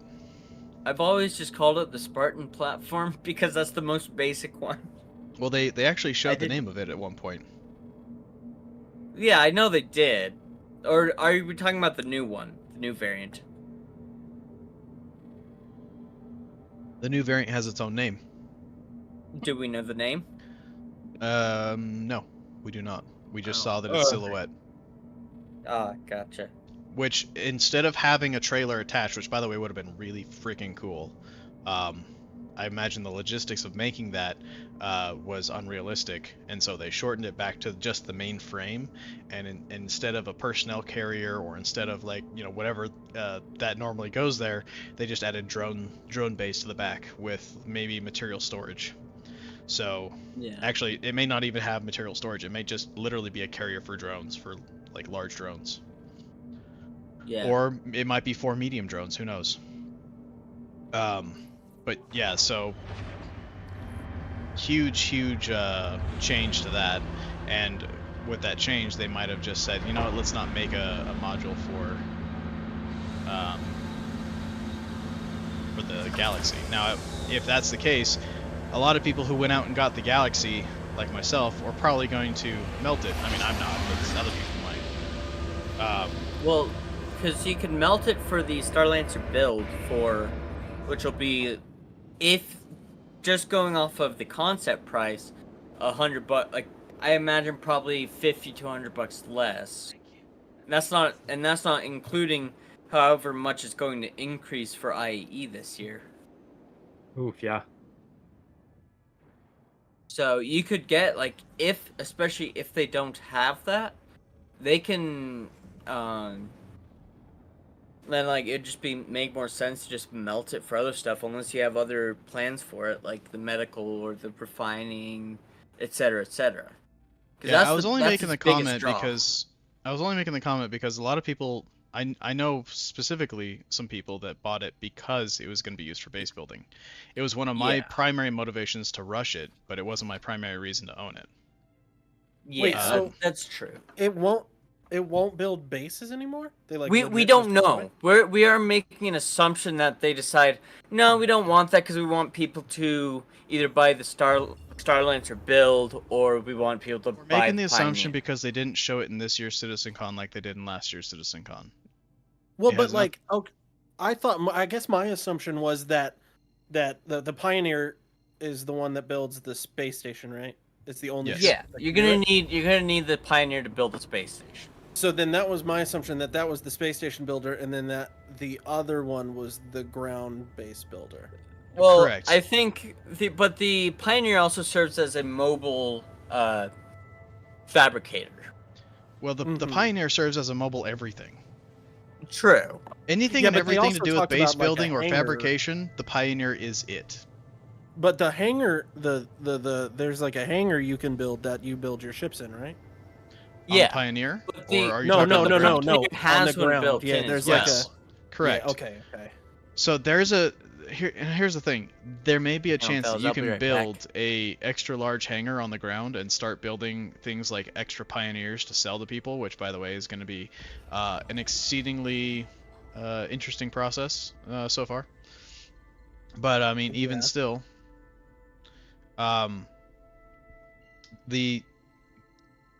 we're talking about is the different other building ships. The other building ships. The one they released this year was the Starlancer build. Last year they showed a Galaxy in the lineup, but then they didn't mention the Galaxy this year or any modules for the Galaxy, so we don't exactly know what we're going to be getting. Fair. Yeah. See now on the topic, because you said the idea of building ships and selling it to people, and I want to kind of jump into something similar. The talk that they talked about in stealing people's ships, which is awesome, and I don't know if and Stompy, I don't know if you heard exactly what the deal with stealing people's ships is, but it's very interesting because there's a thing that they're going to have called a dead man switch. And so when you go make an insurance claim on your ship, you can mark it as stolen and it'll activate a dead man switch, which will pretty much make the ship inactive. Okay. After a certain time. So you will have to tow it back to your base if you want to get its resources. You could salvage it, for its resources wherever it's at. Or you can tow it back, and then you can pay if you have the reputation with the council, which is the criminal guild. You can pay for a new title and become a owner of that stolen ship. Oh, baby. Okay. So you can literally go out there and be like, man, I wish I had a Carrack, but I don't have the money for it. Scope one out, find it, take it back, and then if your reputation's good enough, or maybe you have a buddy whose reputation is good enough, you can give it to them, and you can then get a title for that ship and now own a ship that you never even got paid for. And like this. Not only can you let them pay for the title, and then they will just transfer it over to you. Yeah, it is, the stealing ships is going to be amazing, and it's going to be worth a damn. Like, there's actually a reason more than just for the fun of stealing a ship, even if they don't have cargo. Like, if I don't have a Med Pisces, I might steal a dude's Med Pisces. I'll steal a dude's cutter. If I'm just I don't have a cutter in my hangar, I want a cutter, I'll steal. I guarantee you, this is the one thing I will say about myself and how I will play this game. I will 100% have amazing reputation with the criminal guilds because I think they are the coolest things you can get out of it. Blueprints are awesome for ships, and I like that, and I'll do my due diligence and research with what blueprints I can get. But the idea of just being able to get a title of someone's ship, that's amazing to me, and that alone makes that probably would be my favorite thing of day 2 is what they said about that, because I was mind blown that that's actually going to be a possibility. I mean, I guess I shouldn't. It's a sandbox, right? They incorporated it in some way, shape, or form, but still, just super cool concept. Bruh. When it comes to it makes things significantly different from EVE Online, where EVE Online, the moment you take over a ship, it's yours. As soon as you sit inside that ship, there's no actual ownership, right? There's no ownership in EVE Online. If it's in your possession, they operate off of the rule, possession's 9/10 of the law. Yeah, I mean, that's EVE Online. In this game, possession's not 9/10 of the law, but I mean, it still accounts for something. Yeah, but I like that more. It's cool, it's fine and dandy that it's simple and Eve. It's I got the ship now, it's mine. But I love the immersion of oh man, I gotta go get I gotta get a title for this ship. Because if they don't activate the dead man switch on the ship, and let's say they just claim it as not stolen, or they just claim it for some other reason, that ship will just be active as long as you have it. Yep. And you can just keep using it. But if you get scanned, they'll recognize you as that's not your ship, and you'll be a criminal. So there's the repercussions of it, which it makes it more fun than the way EVE, you said, does it, because it's just oh, I got the ship, cool, now it's mine. Yeah, basically in EVE Online, but what a lot of people would do, they would extort you for your ship, right? So they would tackle you, right? They'd make it so you couldn't warp away, and they have a whole bunch of ships that could just tear you to pieces surrounding you, and they just tell you to eject from your ship. Yeah, I mean, there's gonna be some of that now. There's gonna be people who are people are gonna pay other orgs just to be listen, I'm looking for this ship and I want to steal it, but I don't really have many friends. I'll pay you guys this amount, because I could pay half the price of a ship to get a ship. I'll just pay somebody to do the work to get the ship for me. Yeah. I don't even have to do that job. And then what does that do? That creates player interactions, and it creates a new economy for organizations. There can be organizations that are outright, that's what they do. They specialize in stealing ships and providing stolen ships to new people. It's so cool. I could go on about how amazing that is, but I'm just that is the most amazing thing. What a cool experience that's going to be. Hell yeah. The first stolen ship you get. So I think we know what Acid's favorite part of day 2 was. Krendor, what was your favorite part of day 2? The Pioneer. Yeah. Oh, of course. Valid. Yeah, I mean, like I already knew it was going to be one of the most useful ships in the game when I picked it up. But like when they talked about it and they showed what it's going to be able to do, I was like, oh my god, this like doubled the value of the ship. Like it's truly insane how many uses it's going to have. And I can't fucking wait to never have to do anything in the game because I'm just going to rent it out to other people in groups. And they're Yeah, going to which, by the basically way, fuck my existence. in case you're interested, Hellstrom Interstellar Tactics, we'll be renting them for like 3 billion credits an hour. Yeah. I mean, that might be a joke, but it might not be. So, just get back with us whenever you're interested. Probably not 3 billion, but we'll find a price. Well, there's okay, but here's the thing too. We'll work with you. Like, what about like we give you half the price of it for an hour, and then you give us resources we need. You know, like we can work deals, right? It doesn't have to be all about money. This is a lawless system, baby. Right. But anyways, so we have the ability to steal ships. We have the Pioneer. Noct, what was your favorite part of day 2? Fuck yeah, I like that part too, though. He's right. That's some good shit. What about you, Kelbeck? Well, we've got him AFK. Oh, is he? I don't. I'm assuming. I'm back I don't now. know. Yeah. Oh, there he is. Okay, nice. What about me? All right. So I was gonna say, what was your day 2? And we'll go back to Noct, I guess. my day 2.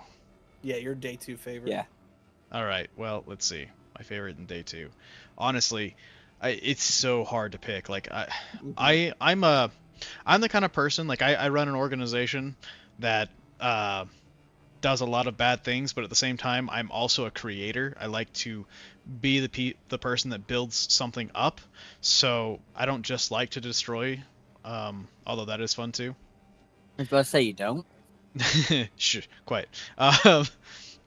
But here's the thing. It's so hard for me to pick because like half of that day, or almost all of that day, was all about building, right? It was really like all org shit. But too. I that just whole day was I think, you know what? I'm gonna throw it out on the table. I think stations. I'm gonna go with player-owned stations is probably the coolest thing that I experienced all of day 2. Day 2, Respect. the ability to first off build your station, which by the way, the Pioneer is the only ship that can get that process going. I was about to say the Pioneer rears its ugly head into the conversation yet again. Right. It never left. Right. Yeah. It's kind of front and center this entire conversation for day 2. Yeah. Yeah. Yeah. But here's the thing. So the stations, once you have a station core, you have 2 primary hardpoints to branch off and create more versatility for your station. But then you have another unique module you can attach to the bottom, which gives you yet another 3 more hardpoints.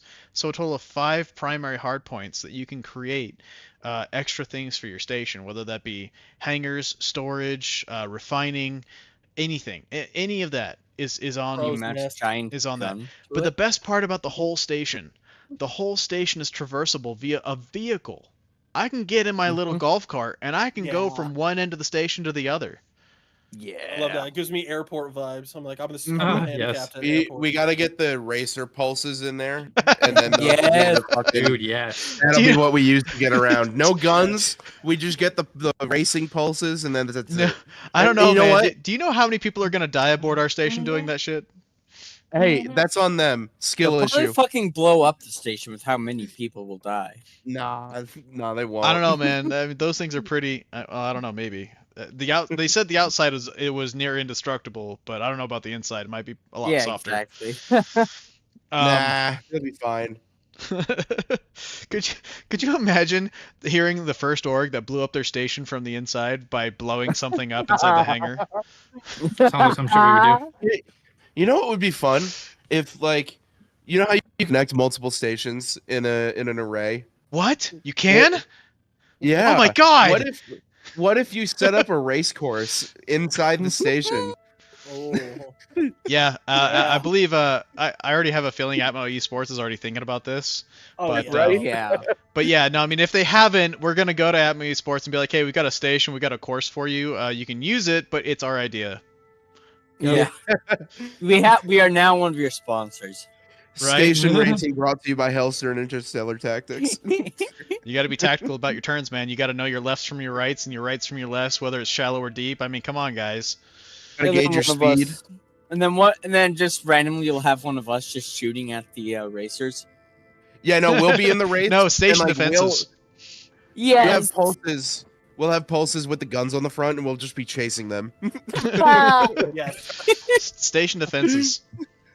100%. Now let me ask this We- in regards to We building are the stations. station defenses. And a real question, because I don't know if they Okay. talked about it or if we even know.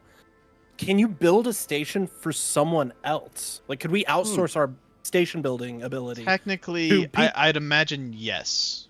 Because I'm I don't wondering see how why the not. ownership of a station works. That would be, I guess, the only thing that's like. Wait, is it where's one that? individual person or org, or how does it work? Yeah. Well, the So- pioneer person will build the station, I guess, but like. Yeah. Hello. Well, I mean, it's whoever's crewing the Pioneer, I imagine. Yeah, I guess technically, like, you won't have to own the Pioneer to operate its building abilities, but like, So you if I had obviously to- need the Pioneer Yeah. owner Well, to let you use it. Because if I had to get, well, unless you steal it. Well, there's that too. You know, hey, what's going on? That's me. I was about to say, like you were just raving about stealing ships. Oh yeah, that's true. I guarantee you, any Pioneer owner that has their ship stolen, his market is stolen, like immediately, and then the dead switch is gonna kill it. Oh yeah, Well, yeah, 100%. yeah, the only thing is, I wonder how the fuck are you going to get that anywhere? Because you can't really That's what tow I'm a saying. Pioneer. Like a Pioneer is either gonna be a hangar queen or it's gonna be actively working on something. Well, and that's when like, I call yeah. up the council, my boys at the council, and I tell them, hey, I need a deed on this Pioneer dead in space, and they just, Well, you know, but you they have hit to- it over my Moby Glass. We're gonna go. Well, you got to take it to the council. I have for a them. feeling. Yeah. All right, so Yeah, the no, Pioneers true, is true. all capital modules, right? So it's gonna have capital shielding. It's gonna have capital everything, including, I imagine, armor plating, but Hang on. I don't know for certain. Whoa. But here's the thing: it has a landing pad. If you can get into the Pioneer, like, you can kill the crew and take it over. And I can guarantee that any Pioneer pilot, with the exception of maybe Krendor, is not going to be prepared for a boarding crew. Yeah. I'm always Krendor is prepared for your boarding the crew. main exception. Yeah. Yeah, true. Yeah. Dude will not go down. And I'm fucking with the, paranoid as shit. with the Legionnaire around the corner, okay? You don't even have to land on it. You can just dock with it. It's going to have a docking port. It's a capital class ship. It's going to have a docking port. You force the dock. You board the ship. It has no interior defenses, which means the people aboard the ship is going to have to know their shit in order to keep it safe. I mean, it Right. could be in the middle of building something. It can't move. It's building something. And Right, but people will as soon board as soon as I get hacked, I'm getting out of the pilot seat. I'm claiming the ship as stolen, and I'm fucking like, I don't know. They can kill me, I guess. I don't really care what happens to my body.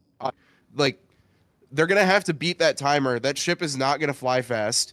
It's No, probably yeah. not have a very It's good not going to get quantum towed drive very in it. fast either.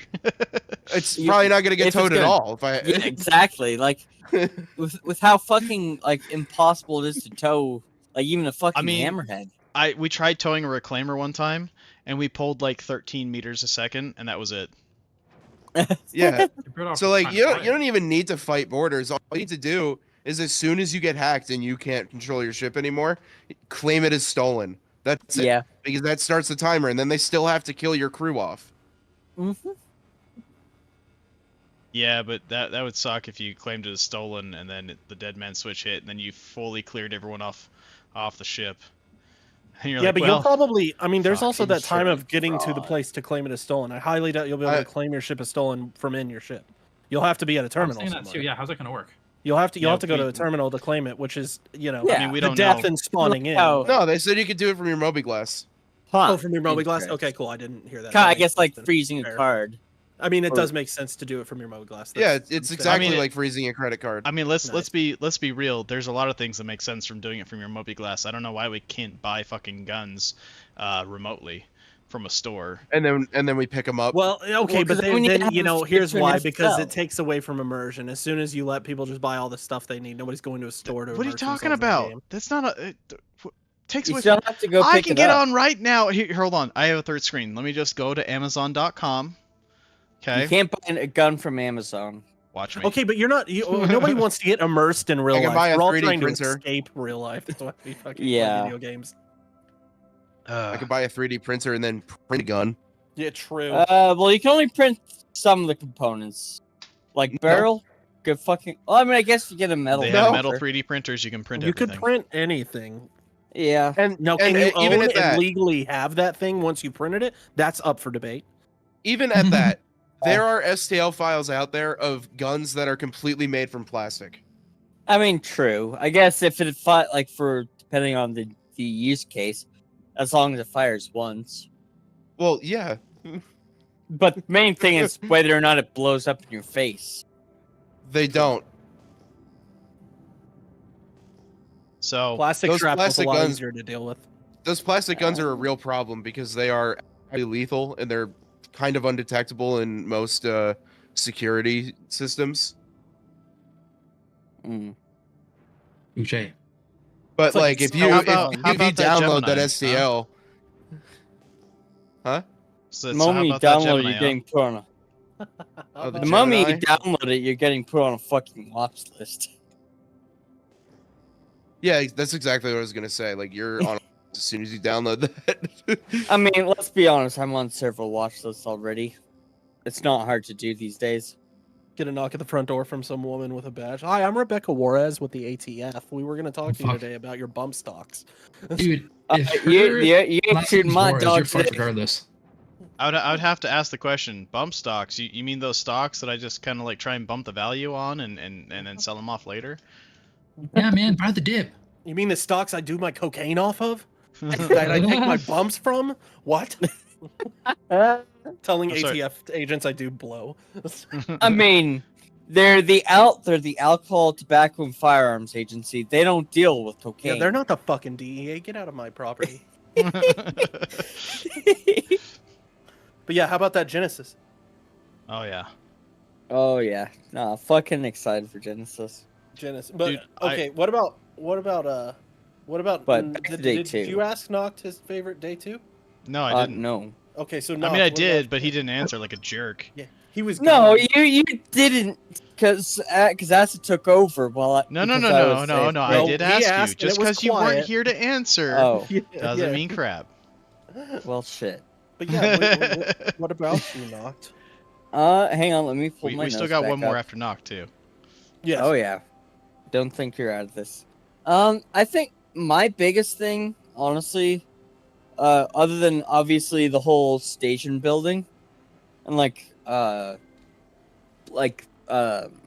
base crafting, I was really excited to hear what their plans were for once Pyro comes out, because we've been hearing, oh, Pyro for the last several years, but actually hearing what their plans are once that whole push is over was good for to know just kind of what their plans are for the future.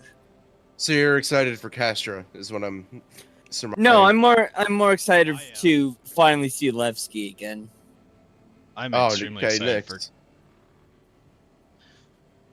I feel like there's. I a mean, I plan am of excited for lawlessness in here. Castra, but of all those, but continuing off of that, I think more than that was probably the Road to 1.0. Hearing that they're actually planning on integrating a story and having progression, because that's the biggest thing this game lacks right now. Is you can gain rep, but to what purpose? To get higher missions, to get more money, and then what are you going to spend that Get money on? blueprints. Oh, you know what? Yeah, the idea of end game and the way they portrayed end game really Exactly. does put like it kind of gives it's not closure isn't the right word. Maybe it is. But it gives a completeness to it. yeah, it really does kind of round it out in a way. Yes, exactly. It You're fully like, oh, that's the fleshes it goal out. I want to work towards. And it's not one Bingo. goal. Like not everybody, but lots of people are going to have different goals. You know, there's going to be, small groups of people who are like, I don't want to get involved in an org, but me and my friends, we like to do this. And, my friend, he gets the blueprints and I get, I happen to have this. And so there's like, they're not an org, but they're like a mini org, And I think that's cool too, because it does look like, and I remember we talked about this like months ago. We were talking about how the game would cater to players that were kind of solo and whether it would or not. I really feel like the way it's portrayed, it's going to be hard for solo players. Like, you're not going to be able to come into the Yeah. verse and just do everything, but they've really given an opportunity that, like, they've clearly said, we want players to talk to people. Like, they made that obvious. Like, Yeah. we want players Well, interacting with other people. It's But, an MMO. dude, Yeah. Dude, there I is saw this sense of, post. like, I saw this po- fucking post on the subreddit the other day. That Well, was that's the your most. first mistake. Well, yeah. But like, it was the most unhinged post I've ever seen on the subreddit for Star I Citizen. think I know what you're talking. The one you're talking about. Was it the dude who said he like actually hates players? Did you I see that think- post? Was it like a fucking essay? Yeah, it was kind of like an essay. This dude was just going Yeah. off about how like he can't stand being around other people and like he hates dealing with like people who fucking why like is get he on too Reddit? involved with the meta. That's what I was thinking. I was thinking Yeah. like, one, why are you playing an MMO? Why are you And on why are Reddit? you Why are you on talking to other people? Why Why on aren't you Star playing Red Citizen Dead? Reddit? Yeah, Yeah. like No, What the that's fuck? exactly the one I was thinking. Red Dead post- isn't the post spaceships, was guys. fucking. It was fucking wild because like, what are you doing? Like what? Like, it made no That's what it sense at comments, all. It's like if you're so against it, then what are you doing here? very Exactly. hypocritical Mhm. actions, my friend. He enjoys He was pain. like, he's the worst part of games is other players, and I'm like, okay, then don't play Or the they fucking go back- multiplayer it's like- game. Go back to Elden Ring. But the Yeah. game is good. The players are bad. It ruins the experience. And you know what I say to that? Fucking bad. It's called Squadron 42. Yeah, go play Squadron. Hmm. Play Squadron 8 million times. I mean, it's called suck it the fuck up and fucking Get good. deal. No, it's not called even Go get Touch good. I Ground. could care less if they're good or not. It's just okay. You can suck horribly at the game, but Like you have me. to understand that there are other players in the game, and you have to deal with them. And No, Yeah. and what the root of that person's problem is psychologically, that person has a control issue.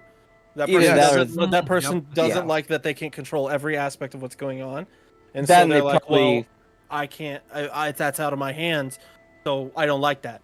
And They that's, probably I mean, play it's terrible. solo on Elite Dangerous. I want to see if I can find the post because he said some really unhinged shit that I would love to bring Yeah. up. I'd love Keep Kelbeck to going, make keep a going. song out of it. while you're Yeah, doing keep that, going. let's shift gears a little bit, and well, not shift gears. Let's keep it on the same gear, but let's shift direction Let's, over to Stompy. yeah. Stompy, what Yes. did you like about day 2? What stood out to you? And Stompy's like, shit, I fucking forgot to watch. Yeah. Just Well, I was here's awake a till, hint. like, Choose one of the first- things we said. Exactly. Just say, yeah, I agree. Yeah. Stop Here's it, guys! what I Stop said. it! He needs to have a brain of his own. No, what did Wait, say, you Tom? assume that we have one? I mean, enough of one. I mean, Okay, how about this? we just Somebody- passed the brain cell alone. Hold on, let him go. I don't have much of a brain, less a cell to continue thinking. Yeah, anymore. exactly. I mean, same boat, brother. like, okay, so Asa, what did you talk about real quick, and I'll elaborate on it, and I'll probably tell you that. Well, I mean, honestly, I wouldn't be surprised. Like, had you watched it, knowing you, I wouldn't be surprised if like the stealing ships and the criminal aspect of what they talked about would have been more of the things up your alley.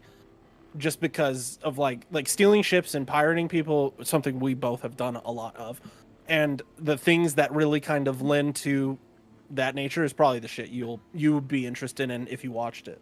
Okay, so and- I'm and if officially you saw some cooked, of it. where I completely agree with what Asa said, but I think I've been saying since the beginning, since 318, how dope would it be if we got to steal ships like Dawn in 60 seconds and then pawn them off to Yeah. the market? And that's It's why, fine. honestly, Yes, I that's have a exactly feeling what that they would do. be your favorite of the day. This because is gonna be my bread and butter, 100%. exactly, it's like heist style shit. Like, like, Yes. you could set it up like that if you want. It could be on the moment's notice if you want. Like, And it's So- a lot better. It's more of a twist than pirating and have it be the same old shit. Like, don't get me I love pirating. It evolved from camping at Brios. Ended up going to just kind of bopping around between what was it, Brios and Shubin, pirating over at Shubin, and yes, I would clip through a freaking freelancer just for shits and giggles. And then it ended up being when pirating evolved a little more before it got nerfed. I mean, Puff and I would be chalking up literal loads of C2s at a time, like full. And it's great. The money's awesome, but you know what? It gets a little bit dry. And my steak was a little bit dry, and now I get to wet my palate a little bit with this new mechanic they're adding. It's like, yeah, I stole this guy's loot, but you know what else I stole? I stole his fucking Hercules. Exactly. Like, which is Something that's a value. Yeah, so I mean, Yeah. so here's the funny thing, right? So if we take an example of what we did, just an update or two ago, let's go back to 322. So we're in 322, and someone would come in to repel as an example, and they would buy some RMC, and they'd fill up their entire ship. They spent somewhere in the range of about 7 to 8 million credits to fill up their Nice. ship. Okay? Oh, I found it. And they start running back to their ship after they've purchased it because it got automatically loaded. And here we are, running up behind them, shooting them in the back of the head, blasting open their ramp, climbing into their ship, getting into the pilot seat, and leaving orbit, leaving them incapped on the ground. You're Okay? We now have their ship and their cargo. In 322, all we could do was take that ship to dead space where no one could track us, transfer it from one ship to another because we couldn't sell off of their ship, and then go and sell it. But now, in 324, we can take their ship straight to Grimhex, we can land it in our own hangar, we can offload their cargo into our elevator and sell it straight from the elevator. In 4.0, now we just take the entire ship to our base. We sell off the cargo, and we have two different options from this point. We can either scrap the ship right there in our scrapping bay, or we can go and get a new deed for the ship if we have need for it. yeah, baby. So, I mean, we've got far more options in 4.0 that make things a lot more fun, especially in the piracy aspect. That ship that he had, if he didn't have insurance on it, it's gone. That ship is done. I think that's one of the best things I like about what's coming is with the implementation of ship insurance, people are actually going to have to literally use their heads because it's going to be impossible for them to try and do stuff in the verse without without having to think about the repercussions. But Yeah, 'cause they're Kelbeck, not I gonna shouldn't be have able to to use just my head. The claim game their should just ship. work for me. Everybody should just heed to my every will and need. What'll ever happen to those kinds of players? Hopefully He went to die. Reddit and made a long post. Apparently, that's what happened. To him. I mean, I hope hopefully they just die off. That or Me too. and here's the They're thing. not gonna. I don't want to Okay, see the okay. game lose people. I hope that they actually adjust their viewpoint, and I hope they come around and see what the game is really about. Because those people, they give us content.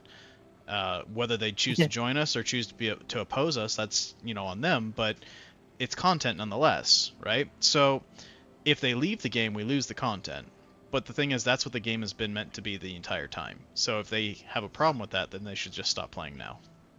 Yeah. Well, and that's the other thing. When the game comes out fully, and it's out like this, the people that play the game now, if it comes out the way it should and the way they propose it, this is like a small fraction of the amount of people that are going to be playing. You know what I mean?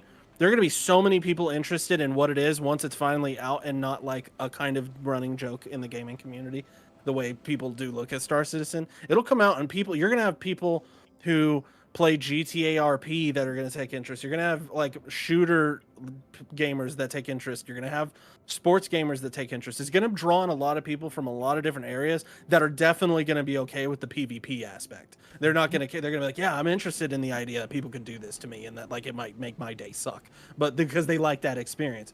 So I have a feeling that right now people get this view of like, yeah, Star Citizen has a lot of people that like hate the way it is. But I bet when it finally comes out, it's going to draw in all the people that like that idea more, and it'll probably end up outweighing. You might have a lot of Bobs, but they're going to be Bobs who are like, oh man, that guy pirated me. Damn, that sucks. Fuck. Not, wow, you're a fucking griefer, you piece of shit. You're not going to, I bet we get a lot less of that after 1.0. I mean, one can only hope, but here's the thing. So I'm going to throw this out there. For anyone watching, whether it be now or in the future, if you have an interest in being out in a section of space that is completely lawless and the rules that are applied are by the people who control the space, then we're where you want to be, right? But you have to have a particular mentality. If you have the mentality of shit, I fucked up whenever you get caught and blown up, then we want you. If you have the mentality of god damn it, that fucking griefer, I can't even play the game because they're just camping me in a station, dude, just reset your respawn and fucking go back to a landing zone. You're not fucking trapped. You can keep playing the damn game. But I mean, if you have that mentality, we don't want you. That's not who we're looking for. If you're into industry, if you're into combat, if you're into, it doesn't matter what gameplay you're into. If you have the mentality of quite simply, if you get caught and you get blown up, and that's on you, and you're gonna improve, use that as a lesson, we want you. It's that simple. And that's what we're about. We're gonna be living in lawless space. So. And if you do have that interest, I'll just go ahead and throw this into the chat. There's my chat bar. Oh, fuck. Dude, I had the post open and I just closed it by accident. God damn it. I know what it's titled now, though. I can find it again. All right, so that right there is a link to our Discord. That'll take you, to our staging, kind of it is heavily gated, so we do call it the idiot test. If you can't get past the idiot test, that's also another That's problem. on you. Yeah, that's on you. That's on my Yeah. That being Yeah, said, that's kind of back a you problem. back to the talk. Speaking about organizations, that was also in day 2. It wasn't like it was a very big part of why I got excited, but I still say stations are my favorite thing. Okay, but the fact that they're finally bringing the social system into the game, right? I now have the ability to control my organization inside the game. I now have an ability to recruit. I have the ability to monitor my guys. I have the ability to set permissions for certain things. Whenever we build hangars, I can say, all of you guys over there, you have permission to this hangar, but not that hangar. I can say, you guys over there, you have access to that hangar over there where all the fighters are, but you don't have access to this hangar here where all the assets are.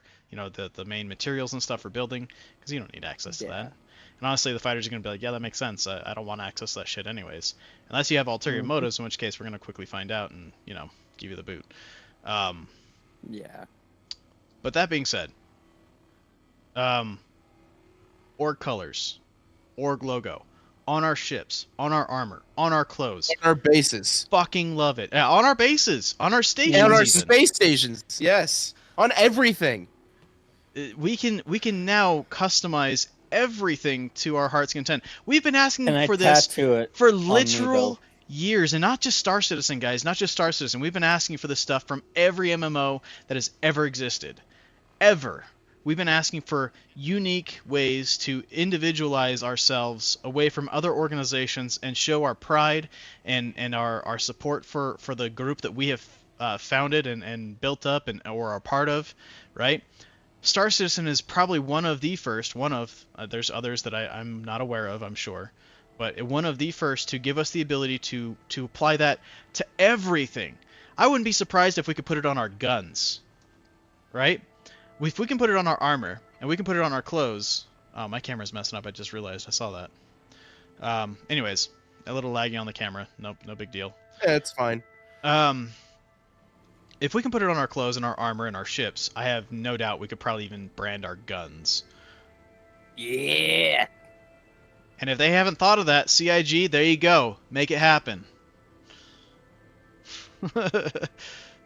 So, anyways, so that's a lot. We've been through day 1, we've been through day 2. Are there any other points that we might have missed in day 1 or 2 that you think need to kind of get some extra attention? I mean, I think when it comes to most of it, I think we kind of like brushed on, even if we didn't specifically talk about the topic, I think there's a lot that led into other things. I'm trying to think, but the big stuff, like the second day was such big stuff, and most of that kind of coincides with each other Yeah. in It's a very much really led. cool way. The second day was Exactly. all about the plan, and I really like the plan and that they have a plan. Yeah. Yeah. Okay, let's talk about the cyclical gameplay since Acid brought it up before the stream. let's talk about that. I think that is something that is very valid, and I think everyone needs to know about. That shit is badass. That is like it's such a cool Yes. concept, and it's so That's smart. exactly- Whoever came up with that. It's exactly what you need in a sandbox like this. Mm-hmm. You need Yeah. reasons to do things, but Yeah. like that's not enough, because when you have a reason to do a thing, once you do the thing, what is the reason like to continue doing it? Give yourself like a reason to go back and do other things. It's fucking beautiful. I Mhm. love it. And the way it like the way in going into the org and how it integrates with orgs, like the fact that you will not necessarily be able to get everything you want as a solo individual. Like I might be able to get a military blueprint if I work with, the lawful guilds, but now I can't steal someone's ship because I can't work with the criminal guilds. And I'm sure things like that are going to go in industry, and like I'm sure that because they have the sports, which Yeah. we didn't talk about that, but it does fall in the cyclical gameplay. Yeah. Is the way that they really put sports as a thing, its own like guild is literally like racing and mining Olympics, salvage Olympics, like Parkour even. yeah, dude, like Yeah. that is badass. The fact that and even I noticed in the criminal, I'm gonna if you do look at their parkour. brackets, the criminal guild, the council, they have racing in there too. So there's some sort Yeah. of criminal racing that Well, like Rimhex, there's gonna be. There's Yeah, true. illegal. It's just illicit racing. It's just off the books. But That's all it like would be.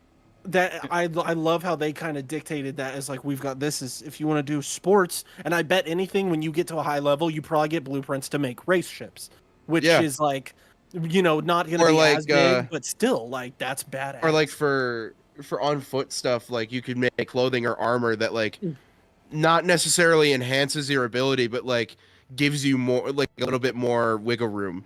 Because yeah, like how heavy armor slows you down and it gives you like a low jump height overall. I could see them making an armor set that like actually increases your jump height. You Yeah. know, like something that would like be that. cool. That would be really cool. I know what you mean.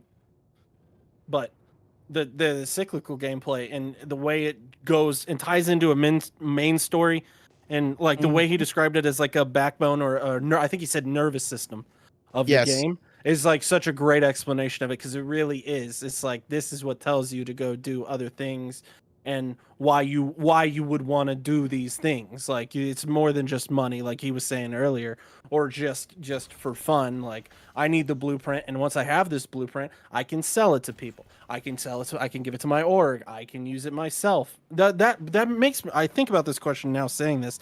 How do blueprints work in the sense of I get a blueprint for a Mark II Hornet, the military Hornet, let's say, and I bring it to the You org earn and it. I say I earn it. Now, do I forever have the blueprint for that, or do If you redeem it, yes, it gets added to your library, and oh, like each okay. library is individual to the character, not the account, the character.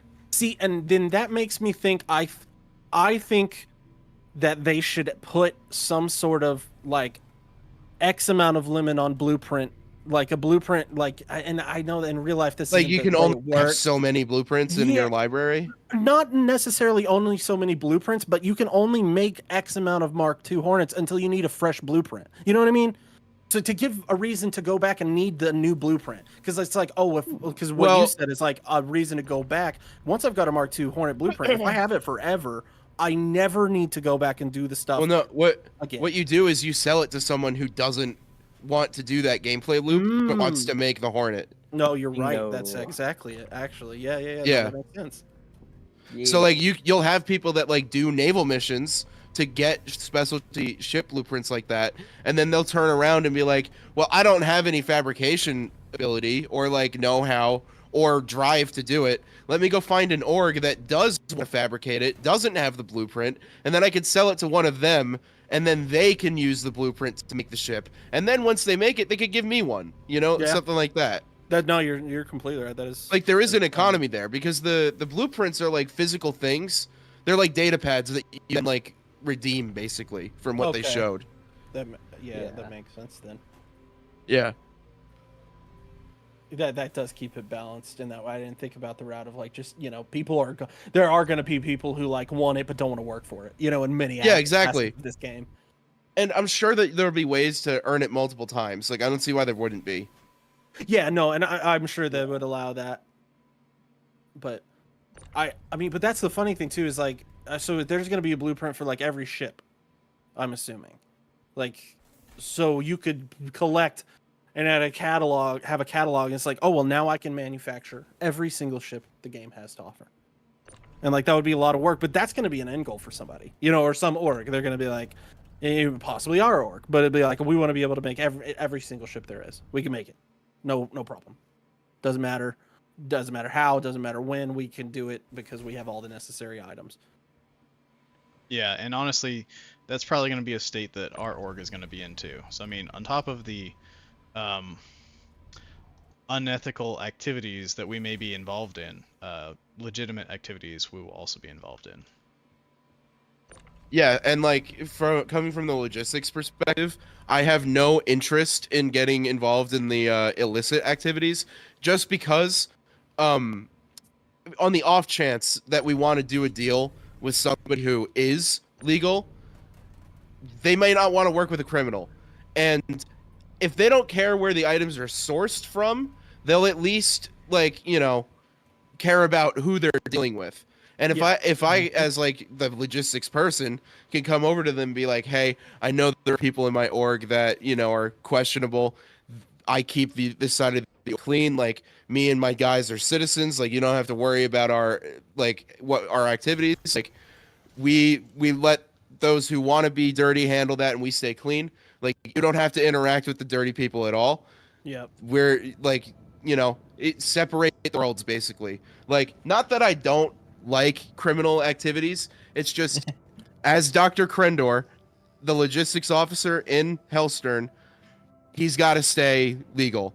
Now, I could have another character that doesn't, or I could use my alt for criminal stuff. Like, that's an option. But like, well, and that's there are going to have to be people that need to stay legal. Well, you're gonna, and what you just said is exactly what's gonna happen, because, and when I reference the GTA RP community, because what do those guys do? Those guys have a criminal character, they got a cop character, you know, they got a civ character. So you're gonna have people in Star Citizen that have like 3 characters within one org, and which you could totally do. Like, I could, and I don't have to spend a lot of money to do. I pay like the cheapest ship fee. I get a ship, so I have an account, and then now I have my org, and like, of course I pay for it or do the work I need to within my org, but I have my org build me ships I need for my alt. So I don't have to spend the money in game or in real life for those ships. And now I can play, and like exactly in your example, you can be Dr. Krendor on one account and you can be the logistics guy. But if you're not feeling logistics and you want to get on and you want to get into some shenanigans, you can get on as a completely different character. And eventually down the road, there are going to be people who like know you're both characters, but they're going to be like, well, no, he's playing as Mantis Toboggan today, and Mantis Toboggan is a fucking criminal. And but when he's playing as Krendor, I can trust him. But because then that's going to get into gamer etiquette, and there's going to be a lot of people who have the etiquette in character roleplay of, well, yeah, this is my legit character, so I don't want to do crime because I have a crime character. And that's going to happen. You're going to have a lot. They've done a good job as a business of creating a need for people to make alt accounts. I mean, unless you're Esper, in which case all characters are the same character, just with different names. Well, yeah, but I mean, like, Basically. Esper is the type who's wants to cause havoc across the board. Krendor, and I can say I'm the same way as Krendor. I'm the type. Most of the time, I'll probably be doing more nefarious stuff, but I still have that element of like, maybe I want to play a role that's like the good guy. Or maybe I have a reason that like I want to have an alt account so I can get some benefits. Yeah, I've for seen my you smile inside account. the mining turret before. Yeah, dude, I can get down on some legit stuff, and there's no reason like why I wouldn't want to go play as like a good guy for a while, or play as a good guy in my org. Like, I could be 2 people in the org, and both people have different tasks when I'm on said character, and that is what's. I mean, this game is gonna take away from a lot of other games for people too. Because they're only going to want to play this game, and they're like, well, I'm bored of doing this. Let me log in on my alt so I can do this. And they're going to join the same game just to do completely different things. You know what's one going to thing happen that would be nice is eventually they're just going to not care about what, you know, switching characters. They're going to be like, man, I don't want to switch characters. I'm just going to go do shit. Well, Yeah, you have exactly. to though. For What- some instances, like certain things, like if you won't be able to do stuff because your reputation, like you will not allowed to Like- be able to go do anything lawful if you are a criminal. They Like, Yeah, honestly like, for Griefernet, they probably wouldn't care about that. no, probably- Yeah. Yeah. For them, you're right. They wouldn't give a shit. But I guarantee there's going to be plenty of people in orgs who are Well, like I'm- us, where we have people in org who do fun stuff and people in org who do like, or not fun, but legal stuff and illegal stuff. There's probably lots of orgs like that where it's like, well, I don't want to mean tarnish fun my stuff? reputation. You mean fun stuff legal and then stuff? legal stuff, pretty much. I won't. I'm curious if they'd eventually make it so you can make multiple characters on one No, account. they won't. I have no doubt that they're not going to allow that. Yeah, fair. They're gonna do Just with Death of a exactly Spaceman. they You benefit. know, it's funny. Like an alt. you bring that up, and there may be a chance because I mean, if you look at Eve Online does let you have multiple characters per account. But they have other limitations that make having multiple characters kind of difficult to manage.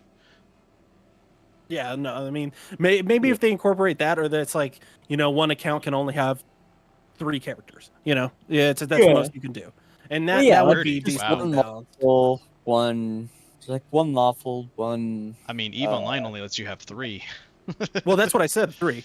Oh, I thought you said 30. I was like, what? Oh no, God, that's Oh, like a damn. single player game. That's gonna be Squadron 42. 30 characters? What does he need that many for? Yeah, some Elden Ring type shit. Yeah, I'm trying 50 different builds right now.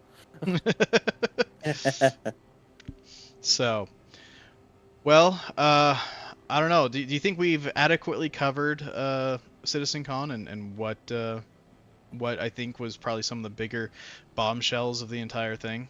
I think we covered all of that stuff. The one thing that I noticed, and I've heard somebody else say this about, somebody said that Chris Roberts looked like he was kind of not as energetic as he normally is. And I haven't been around long enough to know that, but I got the feeling from the crowd that the crowd was a lot more like, you better give us some good shit this year. Yeah. Did like anybody get that vibe from? Oh yeah. Yeah. It's like the I mean, that's- applauses and the moments that where you would expect like a big applause, or where you would expect like some like weird sort of audience interaction with the presenter. It's like those didn't happen as fluid as I would have expected. You know where what? everybody Yeah. is so gung ho for this You, thing. you brought up one thing that reminded me of something. Specifically, I think it was in day 2, but did anyone notice a part of any of the presentations that just looked like they absolutely bombed? Like no one cared about what they were presenting at all. That's yeah. that's kind of Yes. that's kind of what I mean. It's like they didn't care. They were like, this isn't good enough. Like, Well, I think it's- I think I especially noticed like the lack of applause during anything PvP related. Which Yeah, there was like one time where unfortunate. they said PvP and like some people applauded, but even during like you had applause, one it's corner. like it's like not even half the crowd applauded every applause. There was Yeah. one thing in particular, and I'm gonna have to find it again. But there was one thing in particular that the crowd really did not respond to, and I let me go find it. You know what? Give me 1 sec. You guys keep talking. I'm gonna find this clip. Okay. I guess the reason that I brought it up, in my opinion, is I'm curious, like when it comes to the community of Star Citizen and the player base, like I feel like they're starting to get to a point to where it's like okay, like you Deliver the gotta shit. like come on, You like you have especially to 'cause- deliver. Well, because last year they made Squadron 42 look like it was on the horizon, and then this year they're like 2 years away, like 2026, and you're like, Yeah. what? Like, Well, I mean, that's what I was expecting. I was expecting 2026 to 2028. I mean, I knew we'd get a release date, like, and I think everybody knew we'd get the release date, but I think we all expected the release date to be like next year I didn't. and not 2020. I definitely did. I was like, the way they presented it last year, it made it look like next Star Citizen we're getting a release date, and it's Nah. gonna be the following year. I Or gotta not Star Citizen, disagree with you Squadron. there, man. You think It- so?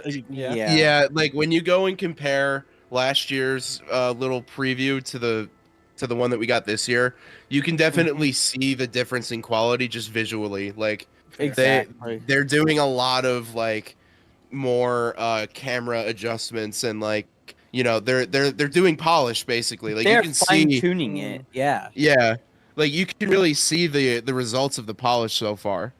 exactly. It looks so much better than it did even last year. Yeah. See, last So year not was my as first washed out. Citizen Con to really pay attention to, because I've only been around like for a year and a half, 2 years ish in the game. Okay, so fair. I would definitely trust your your view on that more than my own, because I only can tell from so much. I only have so much experience with it. Fair. But nonetheless, I still felt like the crowd was like, way less energetic than what I would have expected. No, Right. It's teased. So- I felt that. I think so a I- lot of that is just also just being just year In after the year. of UK, empty I feel promises. that United Kingdom. bad. Well, yeah, it's Manchester. I'm just kidding. So I found it. it. Like you found it. Yeah, I found You it. found it. Okay. So the one thing through the entire presentation of both days that I think bombed the absolute most, and I mean I have my reasons why I think it's an absolute shit topic, but I'm interested to know what everyone else's thoughts are on this. But the SEAL defense tech, Oh god. basically Oh, a yeah. lawless system with a lawful shielding system the fuck, yeah, what the fuck that is is controlled by the players who are the strongest. Look, Mm-mm. not the worst idea. Definitely the worst execution. Would say. Yeah. Yeah. The Yeah, that's a good entire way to put it. presentation was silent when he was explaining all this. The entire presentation was silent, and I It was desperately hope that like was felt by the presenter and go, oh fuck, like that maybe this is not a They good idea." yeah, they need to I think walk that one back a little bit, if not eliminate it Oh. entirely. No, Like, I think just- they need to back up. So So just to go over it, just for anyone who may not have caught it, that might be watching this now or in the future, basically what the idea is, back when Pyro was being settled, Pyro and Nyx, back when they were actively being used by these different companies, they set up these planetary defense shields that basically made the area that they covered invulnerable, right? And so once the companies pulled out, they were disabled. They just kind of sat there. The infrastructure just kind of rotted over time. Basically, the idea is you go to the planets, you find them, you fix them up, you get them working. They run for a week straight, real time, and they keep whatever is in that shielded area perfectly invulnerable in a completely unlawful system like Pyro. So here's the thing that I hate about that. It shouldn't be a week. It should be a day. It should be very, very short. Yeah, Because, weeks is a like, long time. All right, Like, it I'm should just really gonna, only be an emergency situation thing. It should not be something that runs 24/7. I'm gonna throw this on the table. It shouldn't exist ever. It's a lawless system. I like the idea. I agree with with you. that. It should exist in lawful systems. It shouldn't not exist, but it shouldn't exist in law. No, Well, no, It, hold on. it hold will on. in high sec just let's by clarify. default. Let's clarify something. They said there's going to be 3 security types: a high security system, a medium security system, and a null security system. The medium security systems is where I think this system could benefit. The null security systems, it should not be in there at all. No, exactly. It's called null security for a reason. Yeah, Yeah, no security. Zero, none. Why are they trying to protect the Bobs that want to go in there in mass? And first off, they're not going to. Here's the thing. Let's just throw some names out there. Let's use ITC as an example. They get stomped on all the time. They think they're good. They're not as good as they think they are. However, they do have the numbers benefit, so they might stand a chance in certain situations. However, there are other orgs that are just as big as them, but they're combat focused exclusively, and they're going to be the ones holding these things. Not the organizations that are into industry and have a need for a base to protect. No, the combat orgs are the ones holding the shield tech. And it's not even going to be like and because of that, there's also no chance for a smaller org to really get a hold of it, because it's whoever has the most tokens. Yeah, whoever has the most tokens, whoever can get a hold of the stations, you have to literally fight for the station and own it, right?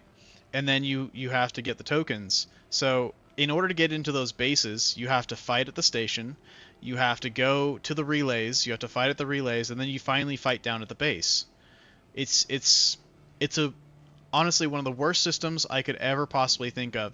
The entire presentation got 0 claps, including the part where they're like, and this is where you as an org can be a de facto owner of a system.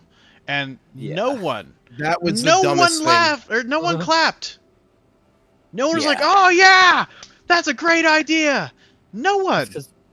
Yeah. It's not a great idea. So No. here's the thing about owning a system, right?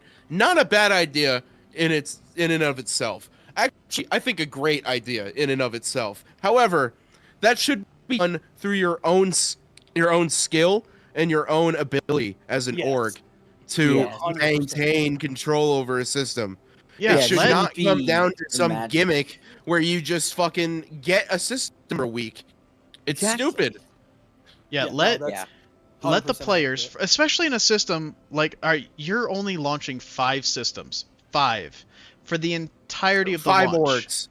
Yeah. Okay, And only no, 2 were 2. law. No, 2. no law. Yeah, only 2 2 orgs, orgs. out of the 70,000 orgs out there are going to be able to own these systems. Mhm. Okay, 70,000 organizations, and there are only 2 lawless systems where this system is going to be implemented in Nyx and Pyro. Okay, it is a stupid idea. Let the organizations fight for the space through their own words and their own actions, claim the space, and then prove that they can hold it by action alone, not by using in-game mechanics and tech that, is supposedly abandoned, that will give them invulnerability, mind you. For 1 whole week, their bases are invulnerable. You can't do shit with it, which means you got to rely on timers. You got to have your guys online at specific times to go and raid those stations and fight them, which if it's their prime time and you're trying to get hold of it outside of prime time, guess what? You're fucked. Yeah. You're never going to get a hold of those stations. 70,000 organizations. The largest organization in Star Citizen is Test. Who do you think is going to own those systems? Probably Test. Mm-hmm. It's literally the worst idea in the entire game. I can tell you, everyone in that auditorium that was watching that presentation, they looked at it and they're like, they actually started thinking about their numbers. They're like, oh shit, Yep. how am I gonna fight all those other organizations? They literally just got done talking about the 70,000 orgs, by the way, and they're like, Yeah. oh, We'll see. Yeah. Here's the- Hey, there are 70,000 of you, but by the way, only 2 of you are going to be able to control the system. Why? Yep. Because we say so arbitrarily. Yeah. It's gonna backfire on them because once it happens and it plays out like we're all assuming it's going to, it's gonna be like 2 orgs that hold it forever, and then Yeah. whatever that forever X amount of time is gonna be when they decide like, okay, we gotta figure out a new way, because they're gonna see the same orgs holding it for too long and be like, all right, well, we fucked up, and it's gonna take them. Unfortunately, it's gonna take them that long to realize, but that's how it'll happen. Oh, I'll be back, guys. yep. But yeah, so I mean, you got 2 systems. You have 2 systems that will have invulnerability if you control certain stations. Like, I don't know. I feel like there may be pacts out there, and I don't mean the organization pacts. I mean they're pacts with a T, pacts. Okay, people will make pacts with one another, and it'll just be to not have those things manned, right? If anyone tries to go for them, they will crush them. It doesn't matter the conflict, right? So, like, take for instance, you'd have Neighborhood Watch, and you'd have, let's say, whatever group Iron Point is making. Let's just say that they don't like each other, first off, okay? But they might agree and say, look, owning these things is stupid. Anyone who tries, we will all band together despite our differences and stop them from trying to take it. And it'll just remain idle the entire time. Now, that could be an option. I don't think that's going to be logically what happens. I think someone's still going to try and get greedy and try and claim it and kind of backstab those that try and make those packs. But, it is what it is. I think those systems, those mechanics are going to need to be rethought out and probably backpedaled on and removed. But honestly, there was zero clapping until he handed off the remote to the next person coming up on stage. And so you can't tell if they were clapping for the entirety of the presentation or clapping that the new guy was coming on stage. I'm pretty sure they were clapping that guy was leaving. Yeah. Yeah. I was Thank thinking that God. too. Get him off stage. Come on. Yeah. Round of applause for that walk of shame.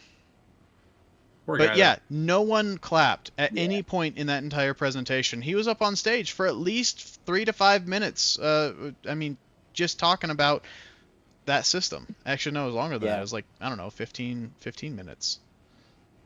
But still, no one clapped. I keep wanting to say laughed because I think everyone did do that silently to themselves. But I mean, I think out of the entire presentation, out of all of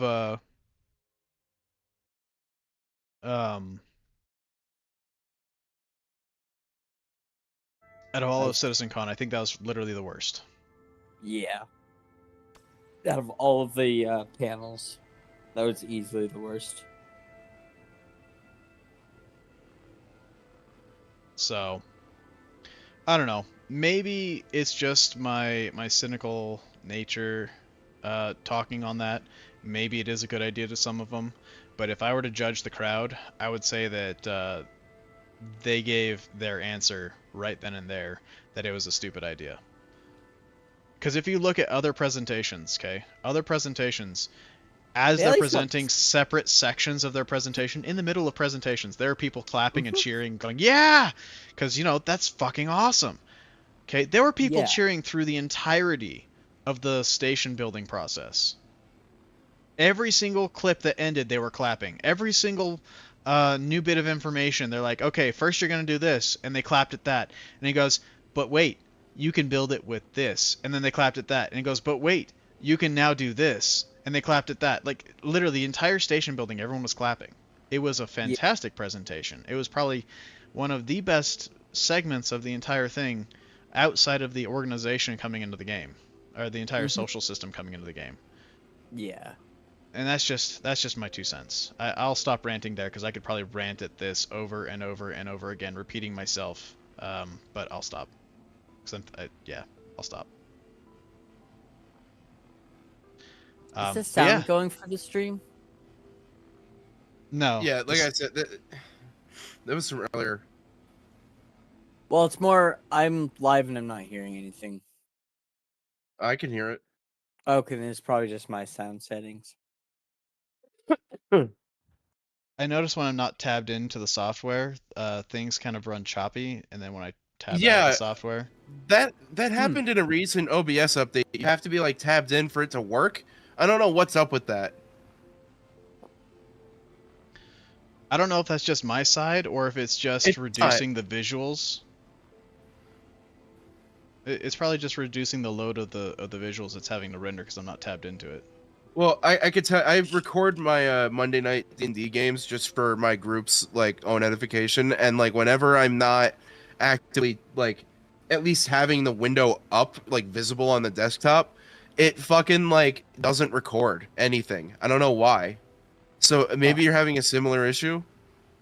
That's possible. I don't know. I mean, I'm watching the audio bars right now, and they're just like choppy as all fuck. But if I'm watching the live stream, the stream is playing just fine. And I'm looking... It's showing that I'm streaming in 60 FPS. And about 10,000 kilobits, so I should be doing alright.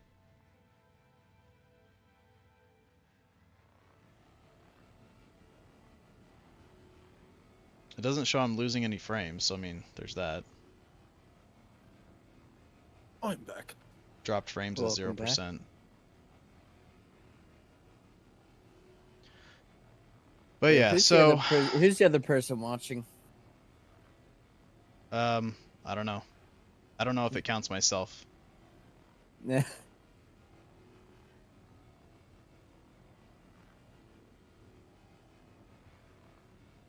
But anyways.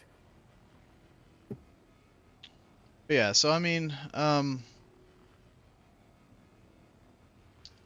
yeah, I'm gonna let that lie because otherwise I'm gonna go off on another tangent of the same topic that we already heard all about. Yeah. Did anyone else find anything else in the presentation that probably bombed? Maybe not as bad as the Shield Tech stuff, but maybe wasn't as widely received by the presentation of clapping or audience participation. Well, I think it would be the exact that exact thing, but maybe quite the opposite is the reaction to the crashes of Squadron 42 were a lot less like jovial, where people were like, "Haha, crashes," and much more, again, on the sense of like, "Oh yeah, yeah, of Yeah. course you crash here too." You know what I mean?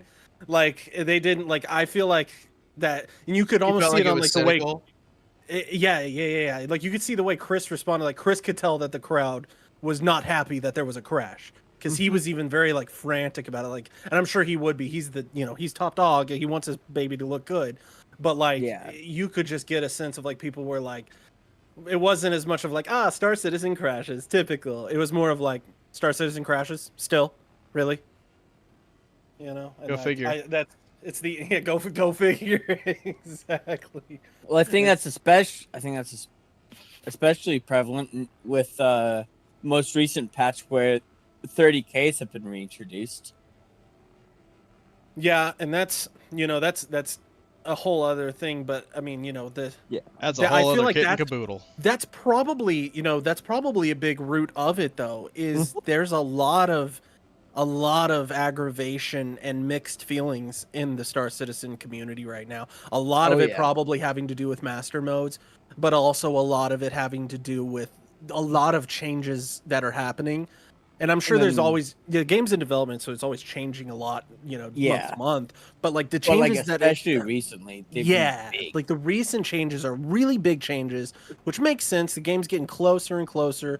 It's closer to the end than it was 5 years ago, I'm sure. Mhm. So like for real this time, but like I feel like there's that weight of it is just it's gonna be heavier and heavier the more it Yeah. goes, and that's what causes like the kind of why we see those audience reactions, because there's just a lot of bad taste in people's mouths for many reasons in Star Citizen, and the server performance recently being one of them. I mean, I haven't been around, but as soon as I come back, like all of y'all have been like, oh yeah, the server's been shit. I haven't been playing, like, and so it's like, okay, well, like Some things never change. like, it might, yeah, exactly, and if not worse, I mean, like servers were never that bad to where like you just couldn't get in, and since like 3.18, it almost seems like Yep. it's as bad as it was, or not as Yeah, bad as like, it was, but it's not like as bad, the worst but it's been since 3.18. It's bad. It's like it's as bad, but in different ways. Yeah.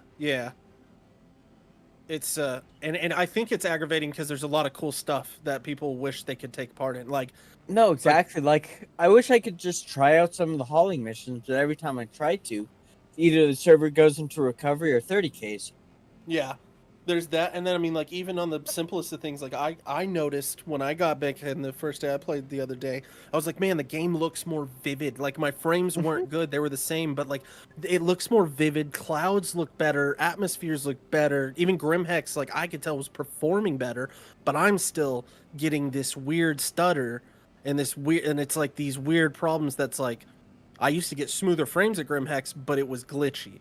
And now it's not glitchy, but I'm getting shitty frames. Yeah. And it's Well, just like that's one- the game looks more beautiful, but it's still acting like crap. Well, that's one thing that I'm really hoping that Genesis helps with, Mm-hmm. is that they will, because they said that it's going to actually make properly make use of multiple threads, which would be tremendous Well, for so- actually. So that wasn't using part of it. Genesis. No, That was actually a Star Engine core feature, which was basically Uh-huh. allowing them to render on as many cores as necessary. I mean, they did mention it during the Genesis presentation, but right. That's where I remembered it exists. yeah. So they mentioned it during the Genesis presentation, but they were talking about how they were going to be utilizing multi-core processing, and also some kind of I guess optimize the data, that it would basically determine whether something was more graphically intensive or CPU intensive, and then offload it to the appropriate location, so your GPU wasn't doing unnecessary work or your CPU wasn't doing unnecessary work. Yeah. Which I think is, I think because I can't think of a game that actually uses multi-threads. Very few games do. There are games out there that do it, but they're usually capped somewhere around 4 cores. The way that they're doing it here is they're going to try and utilize as many cores as possible. Which I'm all for, because I have my CPU. I have 12 real cores and 24 hyper-threaded cores. So if I could get use out of those 24 hyper-threaded cores, my performance would go way the fuck up. You know what I mean? So I'm all for that. Or even Well, me. I mean, I have 8 cores. I've got a you know a hyper-threaded what is it, Ryzen 7 7800X3D. Not only do I have the 3D V-cache, but now I can utilize all my cores on top of that to process the data. So the V-cache is processing all the 3D rendering, while you know the or storing all the 3D rendering, however you want to word that. But the rest of the cores will be able to take on the rest of the process. Yeah. So that'll make just any AMD chip with 3D V-cache is going to be exponentially more important for this game specifically. Yeah, which is good because Intel's not been doing great lately. I'm not gonna lie. I think Intel's always been dog water. It's just that AMD for a lot of years was somehow worse, and there was really no other competitor. That's fair. So once AMD got their shit together, it was more like It's Intel more is the apparent. same. Yeah, Intel's always been the same. Well, I don't remember Intel CPUs burning themselves out because of a bad update before. Wow, you know. Look, I mean, they have to have something new and interesting to keep themselves fresh and on the front page. Yeah, right. they do it by forcefully obsoleting their old stuff. What is it? And All not- publicity is good publicity. Something like that. Yeah, you know, all Yeah. publicity is good publicity, especially when it drops your stock up value. So, yeah, that was a thing. So not only did they lose, like, I don't know how they're even still in business, but I mean, they lost value on their stock when the 13th and 14th gen news came out about their chips just having shitty microcode. Yeah. But then they also they lost stock value, or yeah, their stock value went down again when they launched the announcement for their new chips. And they're like, yeah, we're going away from hyperthreading. Despite the fact that hyperthreading was actually a step up, I don't know how many years back, 10 years back, they started going to hyperthreading. They're like, no, we're going back to physical cores again. We're not even going to deal with hyperthreading anymore. But you could do both. I don't understand why you wouldn't want to do both. It's Intel. It's so stupid. It's poor Intel. Yeah, it's not very Intel of them. It's not very good Intel. It's the kind of Intel that gets everyone killed. Well, I mean, I'm not gonna go into that. Gets computers killed. Well, I was more talking about in games. Yeah, if your CPU dies mid-game, and it's not going to do well for your character either. No. Especially if you just get combat logged anyways. It's like, well, there I go. Watch, we're gonna get a point in gaming where like you have a backup CPU, just because most games are so Here I go. high like intensity graphics that it's just like you gotta have a backup CPU because Yeah, PC games are gonna go to the point of requiring You have to run a secondary CPU on the motherboard. You have to run the motherboards with 2 CPU sockets. We're gonna end up with server motherboards for gaming. You know, and all Yeah.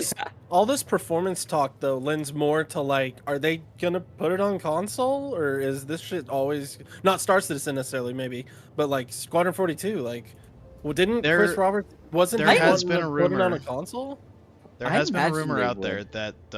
that Stars or Squadron 42 will be ported to console. Now, this is just rumor at the moment. I personally have no sources that say this is fact, Mhm. but who knows? I Yeah, have that's two. I have two I don't- pieces of information to that rumor. Oh. One, there is a certain company or like organization, I forget what it is, but there's a certain group that basically just ports control schemes of games to like controllers, and Yeah. CIG started working with them about a year ago. Well, I mean, you notice, like, I Hmm. noticed it when I first loaded up the PTU was, with my sticks, it was saying the interact button was right bumper. Well, Yeah, I mean, we've always here's had the here's the option other to use piece. a. Yeah, but it's been integrated better with this latest patch than it was before. Yeah, your prompts now have controller prompts when using a controller in the game. Problem is, when it first came out with this 324 patch, people were looking at interact points and seeing right trigger as the interact instead of left click. Yeah, Yeah. here's And the other. everyone's like, oh no, they're porting the entire game to console. I fucking knew it. Blah blah blah. And it's like, no, that's not what they're doing, guys. Fucking read your news. So the other important piece of info in this regard, Chris Roberts, our Lord and Savior, praise be unto his name, loves playing games with controllers. He plays Star Citizen with a controller. And that's what I always had heard. So that's why I was like, you know, with the performance of this game and this shit, like Star Citizen will probably never be on a console, and that's understandable. This is a PC game, but Squadron 42, I mean, like, There's a good I chance. always there's a good chance, and then if it does, like, you know, that game could very well be a game of the year. Oh, hands down. Like contender. I mean, Like, you yeah, guys I really saw think. you guys saw how well they received oh fuck, what is it? Horizon Zero Dawn. Horizon Zero Dawn was like game of the year for a couple years in a row, I think. Mm-hmm. And it's because it had a good story. It had a really, really good story, and as long as Squadron 42 can pull that off, which so far what we've seen, just in the prologue alone, they're gonna make that happen. I mean, So if it fair, does hit yeah. console, it'll be game of the year. Yeah, it's I fair. think it definitely will hit console. I don't think Star Citizen ever will, but I think Yeah. Squadron absolutely will. Yeah. I think Which that's Squadron will. just to reiterate to anyone who might be viewing this, we are now in the speculatory phase of the stream. Yeah. Yep. You know, but you know what that could do though, is that could be a huge game in making people want to get a PC to play video games, because there's Yeah. going to be a huge amount of people that play console Squadron 42 if it comes out on console. And then they're going to be like, damn, that was a fun game. It'd be awesome if I could like play a video game where I got to live in a universe, and then one person, and this is assuming that this person is a very like just ignorant to the fact that there actually is a game. He's gonna have a friend that he meets and talks to, and he's like, man, I played Squadron 42, did you? And he's like, yeah, I've been playing Star Citizen since I got it on PC. He's gonna be like, what's Star Citizen? And then this guy's mind is about to be blown, and he's gonna do everything in his power to get himself a PC. And that guy is gonna be one of thousands who think the exact same way. And they Yeah. will all be like, fuck, I gotta get a PC. And Star Citizen could be a game that like opens a ton of console players to PC more than almost any other game has before. It could be a big gap bridger of sorts, because people are just so enthralled with what they get. If Squadron 42 is a stellar game, no pun intended. That's Pun always intended. Again, all speculation. all right. It is getting late though. Yep, Might it wanna is about start that thinking about time. We're going to wrapping start up. wrapping things up. For those of you that have been watching throughout the course of this, thank you for sticking around. We very much appreciate you. If you're watching this after the fact, this airs every Wednesday at 9 p.m. Eastern and goes until we run out of things to talk about or we all get tired. So join us next week, Wednesday, 9 p.m. Eastern, and you can do the time conversion if you're not on the Eastern Coast. Majority of you are, at least according to my metrics. So feel free to join Your us next week. symmetrics? Not symmetrics, metrics. I mean, I like symmetry, Sem- but you know. Semantics? According to It's- my this is all semantics. Well, that's true. So. But all right, guys. For those of you, crew of the H.N.S Watch Tower, thank you for joining me. It's been a pleasure having you here on the stream, and hopefully we can have you guys again. Thank Nice to you, be here. man. It's been a pleasure as well. Thank you, Kaleback.